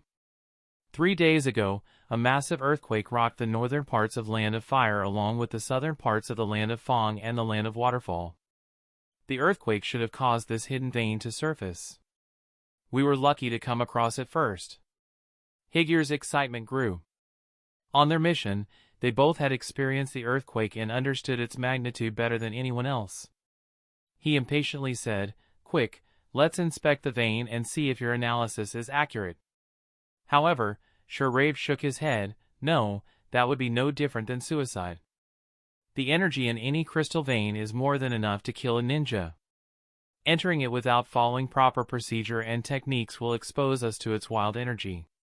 Unfortunately, I'm not aware of the procedure and the guidelines. Higure said, That's a shame. Regardless, we need to inform Lord Danzo right away. This may be the opportunity he needs to break the shackles and rebuild Root once again. Shurabe nodded, You're correct. Send an encrypted message. I'll use seals to suppress the energy that is leaking out. Until Root secures this vein, no one should learn of its existence. In the Root headquarters, Danzo read the scroll multiple times. The remaining Root ninjas were shocked as well. Fu muttered, A lightning crystal vein in our country. If Shurabe is correct, this will be huge. Torian asked, Is it true, Danzo-sama? Danzo put the scroll down and answered, Shurabe is confident, but we still need to inspect it to understand more about it. Only then can we say whether the vein truly exists and how many lightning crystals could be mined from it. Fu immediately said, Let me go, Danzo-sama. I have studied the mines in the Land of Iron. I can easily inspect it with my sensory skills. Torian added, My bugs could also inspect it further, Danzo-sama. I'd like to go with Fu and secure it. To their surprise, Danzo didn't immediately say yes. Instead, he walked up and said, This matter is far too important. Yoru, Nezumi, you two stay here and guard our headquarters. Fu, assemble everyone else. The entire route will move today. Danzo's words surprised his subordinates. None of them expected Danzo to make a move himself. Fu thoughtfully said, Danzo-sama, if only me and Torian leave, we can take control of the vein secretly. However, if you come too, the village will suspect something and we won't be able to keep the vein a secret. Danzo shook his head, something of this scale can't be kept a secret. Even if it could, Root no longer has sufficient manpower to look over such a massive undertaking. If this is a proper vein as Shurabe suspects, Root can't hog it all. Instead, we'll control it and use it to make our comeback. Even though his words were strong, Danzo couldn't help but sigh internally to think I have fallen to this state. What a pity! Had it been earlier, I would have monopolized the vein and used it to strengthen my Root. Now, I have no choice but to share it so that I can return to the council and revive my Root. No matter. I'll squeeze every benefit I can from this vein, irrespective of how good or bad it is. Root shall reclaim its former glory and I'll finally have some room to play. Hiruzen, Tsunade, let me see whether you will try to suppress me this time. Another Root ninja chipped in, breaking Danzo out of his thoughts. Danzo-sama, if we let the village know about the vein, wouldn't the remaining villages eventually learn of it too? The existence of such a vein could cause the remaining 4 great villages to target us, especially the vein. Danzo replied, That would have been a worry under normal circumstances. Fortunately, the circumstances are in our favor. Tsunade and Kirigakure are devastated from wars. Neither is in a step to start or join a new war. The very survival of their village will be under threat if the war goes wrong. Iwagakure has the manpower, but they haven't dealt with the previous issue. If they arrogantly send their army and face heavy loss, they may never get replacements from their next generation. Until they dispel the rumors completely, they can't go to war. And Kumogakure has been neutered by whatever scheme Hiruzen pulled to kill so many of their elite ninjas.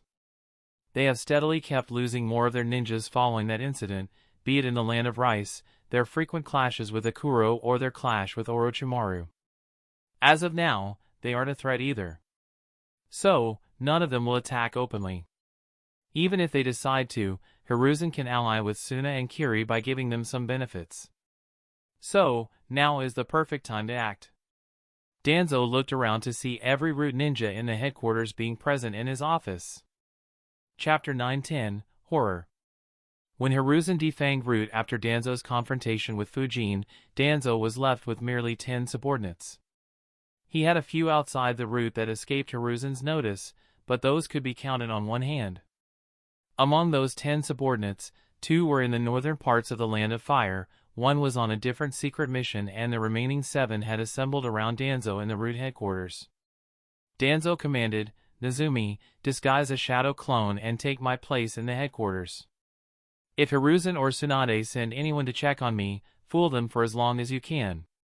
However, don't enter into any sort of conflict. I don't want to give them any more excuses to make a move against me. It's fine if they figure out I am not present here, just don't inform them about my whereabouts or the purpose of my departure." Nezumi and Yoru nodded. Every Root ninja present had experienced the pressure and restrictions applied on them. They understood very well how they should act. Danzo, along with Fu, Toryun, and 3 remaining Root ninjas left the headquarters.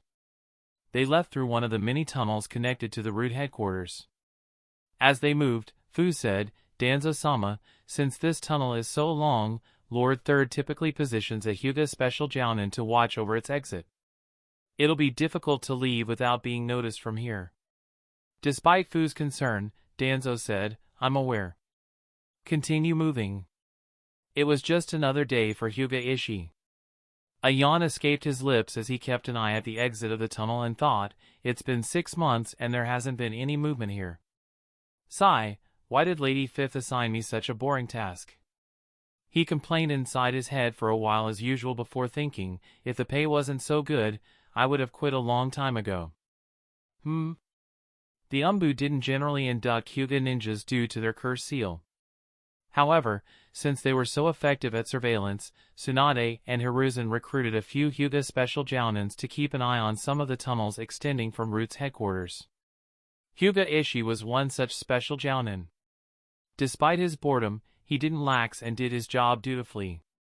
However, on this particular day, he got a strange feeling. His will of doing his mission waned rapidly and he felt an urge to relax. He announced, "We'll take a short lunch break. Follow me." Ishii's words surprised his 2 teammates. Unlike Ishii, they were experienced Umbu ninjas. Their discipline was far greater than a normal ninja. The Umbu wearing a cat mask immediately said, "We can't leave until another squad comes to replace us. You know that very well." The other Umbu added, "Yes, what if something happens when we are away?" However, Ishii snorted, "Nothing has happened in the last 6 months. What will happen now? Besides, don't forget who is the squad leader here. Do you want to oppose my commands?" The cat-masked Umbu frowned and said, "If you want to leave, go. We'll stay here and keep an eye." Ishii snorted again, "I'm the team leader. What I say goes. If you 2 don't follow, I'll report you 2 for insubordination." His insistence caught the 2 Umbu ninjas off guard. Left with no other option, they had to follow Ishii. The cat-masked Umbu thought, "That's weird. He hasn't behaved like this in the last 6 months. Did something happen for him to snap like this? Wait a minute." He suddenly recalled, Lady Fifth had told us to report if one of our teammates suddenly began acting weirdly. However, how could she have known? And, what's the reason behind Ishii acting this way? He analyzed for a bit but couldn't guess the answer. In the end, he decided, I'll send a shadow clone to report to Lady Fifth about this matter. I should keep it a secret from Ishii, or he might try to get in my way. He followed Ishii to a restaurant, went to a washroom to get out of his sight and created a shadow clone which quickly transformed into a random person and walked out of the restaurant. The clone flickered continuously and quickly sought a meeting with Tsunade and reported this matter. Tsunade frowned and analyzed. Sensei informed me that Danzo possessed one of Shirsue's eyes, which can cast a Jinjutsu even when the person isn't looking in his Sharingan, and it is extremely difficult to sense that the person is under a Jinjutsu. Did Danzo finally make a move? However, why would he do it now? What is he scheming? Tsunade thought for a bit before ordering. Shizune, informed Sensei that Danzo is interfering with the surveillance team. I'll go ahead and investigate first. Shizune became serious and quickly carried out her teacher's orders while Tsunade and her Umbu guards flickered towards the root headquarters. Unfortunately, it had taken a long time for the cat-masked Umbu ninja to send a clone to report the matter. Danzo and his subordinates had escaped not only the tunnel, but also the village even before they reached the restaurant. Tsunade's boots softly echoed through the dimly lit corridor as she walked into the root command chamber, flanked by her 4 Umbu guards. Her eyes immediately locked onto Danzo, seated as always, posture rigid and expression impassive. The 2 root ninjas in the chamber immediately stood next to him as Tsunade and Danzo stared at each other. Danzo, Tsunade said curtly. The supposed Danzo inclined his head. Tsunade. I received a report that one of my surveillance squads was compromised near the western tunnel exit. The squad leader, Hyuga Ishii, displayed signs of subtle Jinjutsu manipulation. An unusual event, wouldn't you say? Tsunade's tone was level, but there was steel underneath. Despite not directly saying it, everyone in the room could see she was blaming him. Her words put Nezumi's clone under great pressure. Yet, he steeled himself and prepared to confront the legendary Sannin standing against him. In perfect mimicry of Danzo's voice, Nezumi's clone replied smoothly, an unfortunate coincidence. But Root no longer has the resources to interfere with your operations, Tsunade. Do I need to remind you how many of my subordinates Hiruzen stole from me? Tsunade narrowed her eyes, yet you're still here. With what little forces you have left, I'd imagine you'd be careful not to stir trouble. That makes Ishii's behavior inconvenient to explain, doesn't it? Danzo gave a slight shrug. Perhaps one of your own has gone rogue. Or perhaps the stress of long-term surveillance has affected his judgment. You're denying any involvement? Tsunade stepped closer and continued, because if I find out that you or your subordinates tampered with a Hyuga under my command, I will act. Tsunade studied him closely. Everything seemed in place, his tone, posture, even the way his chakra felt dull and repressed. Still, something was off. She couldn't place it, not yet, but the feeling grew intense every second. Nezumi's clone held onto his nerves and replied, I understand. Root obeys the laws of Konoha, however diminished we may be. We are not your enemy. Tsunade narrowed her eyes once more, focusing her entire attention on Danzo while her subordinates observed Nezumi and Yoru. After a long silence, Tsunade finally said, I'll be watching you closely. Yoru, Nezumi, and his clone were relieved to hear those words. They had successfully bought time for their leader. Unfortunately, their relief was short-lived. None of them saw Tsunade's fist coming at Danzo. Before anyone could react, the clone, along with a few walls behind him, were blown into smithereens. The entire root headquarters shook due to her punch. Tsunade turned her eyes towards Nezumi and said, to lie and fool the Hokage, you sure have guts. If you don't want to be tried for treason, tell me where Danzo is. Why did he leave the root? To say Nezumi and Yoru were horrified was putting it lightly. Despite knowing Tsunade's strength, her little display shocked them to their core. What worried them more was the question stuck in their heads, did she figure out it was a clone and not Danzo-sama and hence punched? Or, did she punch without knowing? If it was the former, they would understand. However, Tsunade was famous for losing her temper too quickly. They worried for the future of the root if it was the latter. Despite their confidence in Danzo, they doubted whether his old body could survive such a blow. At the same time, they were relieved that the real Danzo wasn't sitting in that chair. Of course, the relief lasted for a fleeting moment as they felt Tsunade's wrath bearing down on them. Chapter 9-11, Hokages vs. Root. Sensing Tsunade's wrathful glare, Yoru bowed and apologized. We apologize, Lady Fifth. We didn't intend to deceive you, but those were our orders. Tsunade ignored their excuses and focused on the important matter. She asked, "Where is Danzo?" Yoro reported, "Danzo-sama received a high-priority message some time ago. He left immediately after without telling us the purpose of his departure or his destination." "So, you mean to say that you don't know where Danzo is or why he left while you two pretended to be him and fool me?" Tsunade asked without attempting to hide her rage. Seeing the two masked root ninjas nodding their heads without a hint of hesitation, Tsunade angrily scolded, "Stop making a fool out of me and tell me everything you know." Her rage worried the two root ninjas as well as her Umbu guards. The root ninjas were worried about being on the receiving end of one of Tsunade's Herculean punches, while her Umbu guards were considering the political fallout if Tsunade were to lose her temper inside root headquarters and level the entire base. Unknown to either party, most of Tsunade's rage was just for show. At that particular moment, she was more joyous than enraged. Danzo had finally given her the opening she had been looking for. Of course, she wasn't completely relaxed. She knew that Danzo understood the consequences of making such a move. Yet, Danzo had done so. Tsunade was on guard against the reason behind Danzo's bold move. With Danzo nowhere in sight, she could only interrogate the two root ninjas. Unfortunately, no matter what tactics she used, the two root ninjas didn't divulge any details and continued feigning ignorance. When Tsunade became too overbearing, Nezumi extended his tongue, displayed the curse seal on it and said, "Lady Fifth, we don't know what you're asking us. Even if we did, this seal would make it impossible for us to answer you. You know this better than us. I implore you to please understand our situation." Tsunade complained internally in annoyance, "It's because of that seal that I haven't captured you and let the Yamanakas read through your brains." "How annoying!"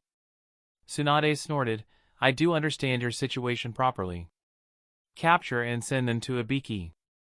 Let Danzo come to my office and explain why he ordered his subordinates to fool the Hokage. Then I shall decide what to do with the two of you." Nezumi and Yori tried arguing their innocence, but Tsunade didn't entertain them any further. Not wanting to cause Danzo more trouble and understanding how bad their odds were, neither bothered to put up any resistance. Not long after they were taken away by a couple of Tsunade's Umbu guards, Hiruzen reached the root headquarters. For a moment, the sight immediately filled him with worry. The entire area where Danzo usually sat was obliterated. He recalled Shizen's words and wondered, Danzo must have used Shirsue's eye and left. Did she destroy the clone he left behind? Where are the root ninjas? He voiced his questions to Tsunade, who informed him about everything that had happened so far. A frown developed on Hiruzen's face as he muttered, for Danzo to make such a move. He should understand the repercussions and still, he left. He must have discovered something extremely beneficial for him. Tsunade said, "That's obvious. He'll only make a move if his benefits outweigh the losses. We have to ensure that isn't the case. No matter what his gains are, his losses have to be higher." "Sensei." Tsunade stopped speaking as she saw Hiruzen shake his head in disagreement. He said, "You misunderstand me, Tsunade. And, you underestimate Danzo. Danzo knows we could use this incident to strip Root away from him completely and permanently. So, whatever he gains from this expedition should be impactful enough to nullify the backlash from his actions completely. He must believe we won't be in a position to take any punitive action against him due to his gains." From being worried about the life of his old comrade and a potential clash between Tsunade and Root, Hiruzen was now worried about what new scheme his old comrade was cooking. Due to how much they suppressed Danzo, Hiruzen's worry was even greater. Hiruzen's words also forced Tsunade to think more deeply. A frown developed on her face as she thought, "I seem to have taken Danzo too lightly. Sensei is correct. No matter what the gains are, Danzo can no longer handle another backlash. Danzo plans to sidestep it completely. However," she asked in confusion, "what could Danzo gain that'd be impactful enough to make us helpless?" She thought for a few seconds and asked, "Could it be that he intends to participate in the hidden clash between us and IWA?" Due to Fujine's actions in Iwagakure and Konoha's refusal to accept any responsibility, the Umbu forces of the two great villages started clashing in the dark. Hihowever, the clashes were still in their early phases and hadn't become too intense yet. The two villages treated the clashes as a way to train their new elite forces. Hiruzen thought for a bit and replied, "No, that alone wouldn't be enough. Even if he killed Kitsuchi, it won't be enough. The only accomplishments there that could get him out of this jam is if he kills Inoki or captures Rashi or the Four Tails." Tsunade asked, "What are the chances of either happening?" Hiruzen replied without any hesitation, "Next to impossible. Even though he has been experimenting continuously and must have an array of new trump cards, he can't match up to true raw strength. Killing Inoki would be difficult even for me when I wasn't injured. Similarly, capturing Rashi without killing him isn't a walk in the park, especially now since he stays inside IWA and hovers around Inoki." Tsunade's frown deepened as Hiruzen continued, "I have a feeling that whatever Danzo is planning isn't related to this matter. It's something else." Hiruzen thought for a while but couldn't figure it out. He suggested, "Keep an eye on the news coming in from outside. We'll hear something related to Danzo soon. Also, plan a punitive action against Danzo. We need to be prepared for all possibilities." Tsunade nodded. Unlike Hiruzen, who rarely acted against Danzo due to their past relationship, Tsunade had no intention of letting Danzo off easily. She had already stripped the powers of Koharu and Hamura, the two elders of Konoha. Completely getting rid of the root was the next step in ensuring her reign experienced as little trouble as it did so far. While Hiruzen and Tsunade were planning punitive actions against Danzo and preparing for his schemes, Danzo continued moving across the land of fire rapidly. He wanted to secure the lightning crystal vein as quickly as he could.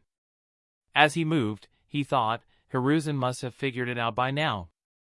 He and Tsunade must be preparing to restrict my influence further. Everything now depends on Shirabe's report.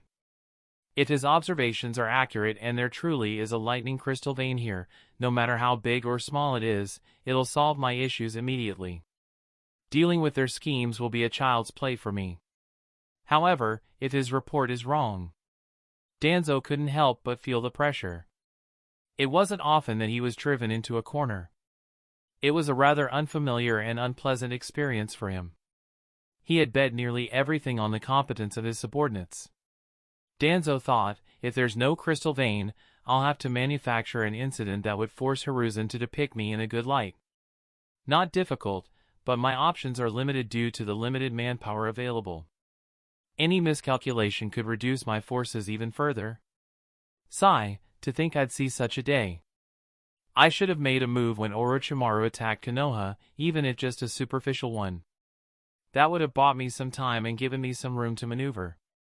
Danzo stayed out of the battle, expecting Orochimaru to exhaust forces loyal to Hiruzen and cause a huge loss to Konoha, giving Danzo an opening to get back in power. Unfortunately, he made the wrong bet. The battle was a one-sided victory for Konoha. By staying out of it completely, Danzo had not only failed to share the glory but was also looked down upon by everyone who still remembered him. "Danzo-sama, we've arrived. Shirabe and Higure should be somewhere around here." Fu spoke, snapping Danzo out of his thoughts. Fu continued, "Unfortunately, I can't sense them. They have hidden themselves to avoid being spotted by others. Since there was nothing like GPS in the ninja world and there were no major landmarks near the spot where they found the crystal vein, Shirabe couldn't give Danzo the exact coordinates of their location. They could only mention the closest landmarks to inform Danzo of their approximate location. Danzo ordered, "Split and search for them." Chapter 912, Root's Revival. Danzo's 5 root subordinates flickered immediately in 5 different directions. They looked for Shirabe and Higure, trying to at least find their traces if not locate the secret signs they left behind for the root ninjas. An hour later, they returned. Fu reported, "I failed to find their traces in this direction." Torian and a couple more root ninjas reported the same. However, there was one thing that was odd. Only 4 root ninja had returned. The last one was nowhere to be seen. One of the root ninjas asked, "Where's Raka?" Another asked, did she find them? However, Torian argued, if she did, she would have sent us a signal. Could something have happened? Fu muttered, it doesn't make sense. If there were other forces, I would have sensed them. Unless they have hidden as well as Shurabe and Higure. However, if there are such forces here, could they have discovered traces of the vein? Danzo said, there's no point in speculating too much. Since she hasn't returned or given a signal, there's a problem. Trace her steps and we'll find the problem. The root ninjas nodded. They followed Raka's footsteps while Danzo followed them. Since they were in the land of fire, Raka hadn't hid her tracks. After all, even if any Konoha ninjas notice them later, they won't find trouble with Danzo. Hence, Fu and the rest were able to follow her traces easily. Torian analyzed, since they haven't hit her tracks yet, she must have just encountered them. Weehaw! Huh! Torian and the remaining root ninjas suddenly stopped, so did Danzo. Every single one had a weird expression on their face. Fu muttered, this smell. Is this? Torian said, yeah, there's no doubt. It smells like chicken. Is someone roasting a chicken here? Confusion filled Danzo and his root subordinates. Danzo asked, Fu, do you sense anyone in that direction? Fu shook his head, no, I can't sense anyone yet. However, something feels off. It's almost like someone has used seals to hide the area ahead. That would explain why I haven't been able to sense anyone yet. And, since I can tell it is Fuinjutsu, whoever inscribed the seals shouldn't be a grandmaster. Danzo thought for a bit and ordered, move ahead carefully. I'll keep an eye for seals. Though it wasn't too widely known, Danzo was a Fuinjutsu grandmaster too, and a rather excellent one even among the grandmasters in Konoha. With him watching their backs, the root ninjas weren't too concerned about walking into an ambush. Slowly and carefully, they followed the scent until they saw the strangest scene they had ever seen. An individual, wearing a demon mask and completely covered by a large black cloak, was roasting chicken without a care in the world. He didn't even spare the 5 of them a glance. Not too long ago, there was another group that witnessed this scene. They were caught completely off guard and suffered heavy losses due to their ignorance. Thanks to their bravery or stupidity, Danzo and his subordinates immediately realized who the masked individual was and raised their guard. Suddenly, Fu said softly, look behind him. Danzo was already looking at them.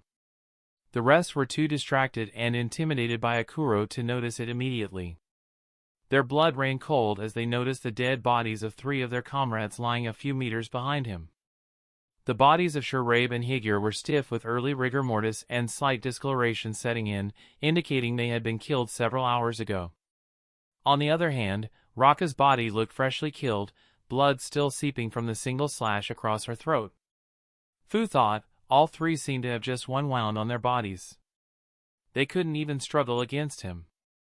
The gap was simply too Torian narrowed his eyes behind his mask and muttered, everyone, look at the rock he's sitting on. The root ninjas glanced at it, confused at first, until Torian added, my insects are reacting. They're feeling something. A strong, concentrated source of lightning chakra. It's immense and pure. This is it. The vein is right beneath that rock. Danzo thought, Shirabe's report was accurate. The presence of the lightning crystal vein is unmistakable. It's very similar to the one in the Land of Iron. Unfortunately, it has gained the attention of this lunatic. No matter, this is a good opportunity in one way or another. Danzo's gaze narrowed down on Akuro, observing every little thing about him. Needless to say, the very first thing he noticed was Akuro's mask and cloak, or rather, the dense concentration of seals on them. He analyzed, such a high ridiculous number of seals in such a small area. Most grandmasters disdain to do something so crude. The only one who actively does so is Fujene. Does Akuro have a similar style of Fuinjutsu, or does this cloak have a connection to Fujene? The dense concentration of seals reminded Danzo of Fujine's house. Even though it had been several years, the memory of seeing Fujine's house for the first time was etched in Danzo's mind. It was a sight he would never forget. Over the years, he occasionally glanced at Fujine's house. So, Danzo was well aware of how monstrous Fujine's house was. It was why he never messed with it despite repeated baits thrown by Fujene. The seals on Akuro's cloak were quite similar. Not only were they dense, they were very chaotic and didn't look to have any pattern to it. It looked like an inexperienced sealmaster decided to inscribe every seal he knew on the cloak. Of course, that didn't make Danzo underestimate the cloak.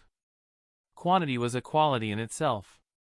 Besides, any competent sealmaster could hide fearsome formations under the supposed chaos.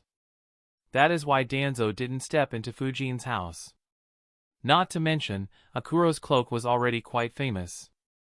There weren't too many things in this ninja world that could provide protection from a transformed Jinchuriki. Regardless, Danzo's suspicions of a possible relationship between Fujene and Akuro grew stronger. Just the similarity in their styles of inscribing seals shouldn't have been enough to raise such doubts. After all, other grandmasters could do something similar, even if it was just for experimentation. However, Danzo had been suspicious of Fujene ever since the assassination of his subordinates and the attack on root headquarters.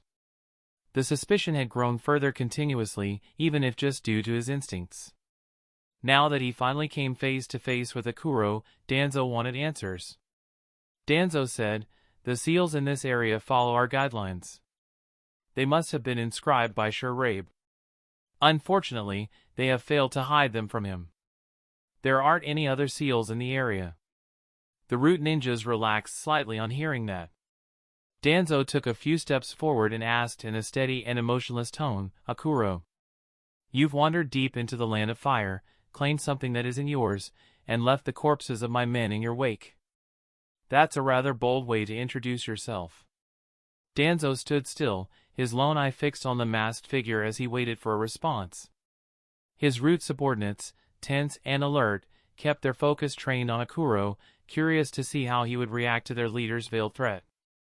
But Akuro didn't even glance at them. Forget replying, his attention remained solely on the chicken, slowly rotating over the small crackling fire, as if Danzo's words hadn't even reached him. Danzo's face turned dark due to the blatant disregard and disrespect. His subordinates were furious as well. Had they not known of his crazy actions in the land of lightning, they wouldn't have been able to resist from teaching him a lesson. Even without glancing at them, Fujene could feel their rage, frustration, and bloodlust. He chuckled internally, "Not bad. Their frustration almost makes it worth the cost.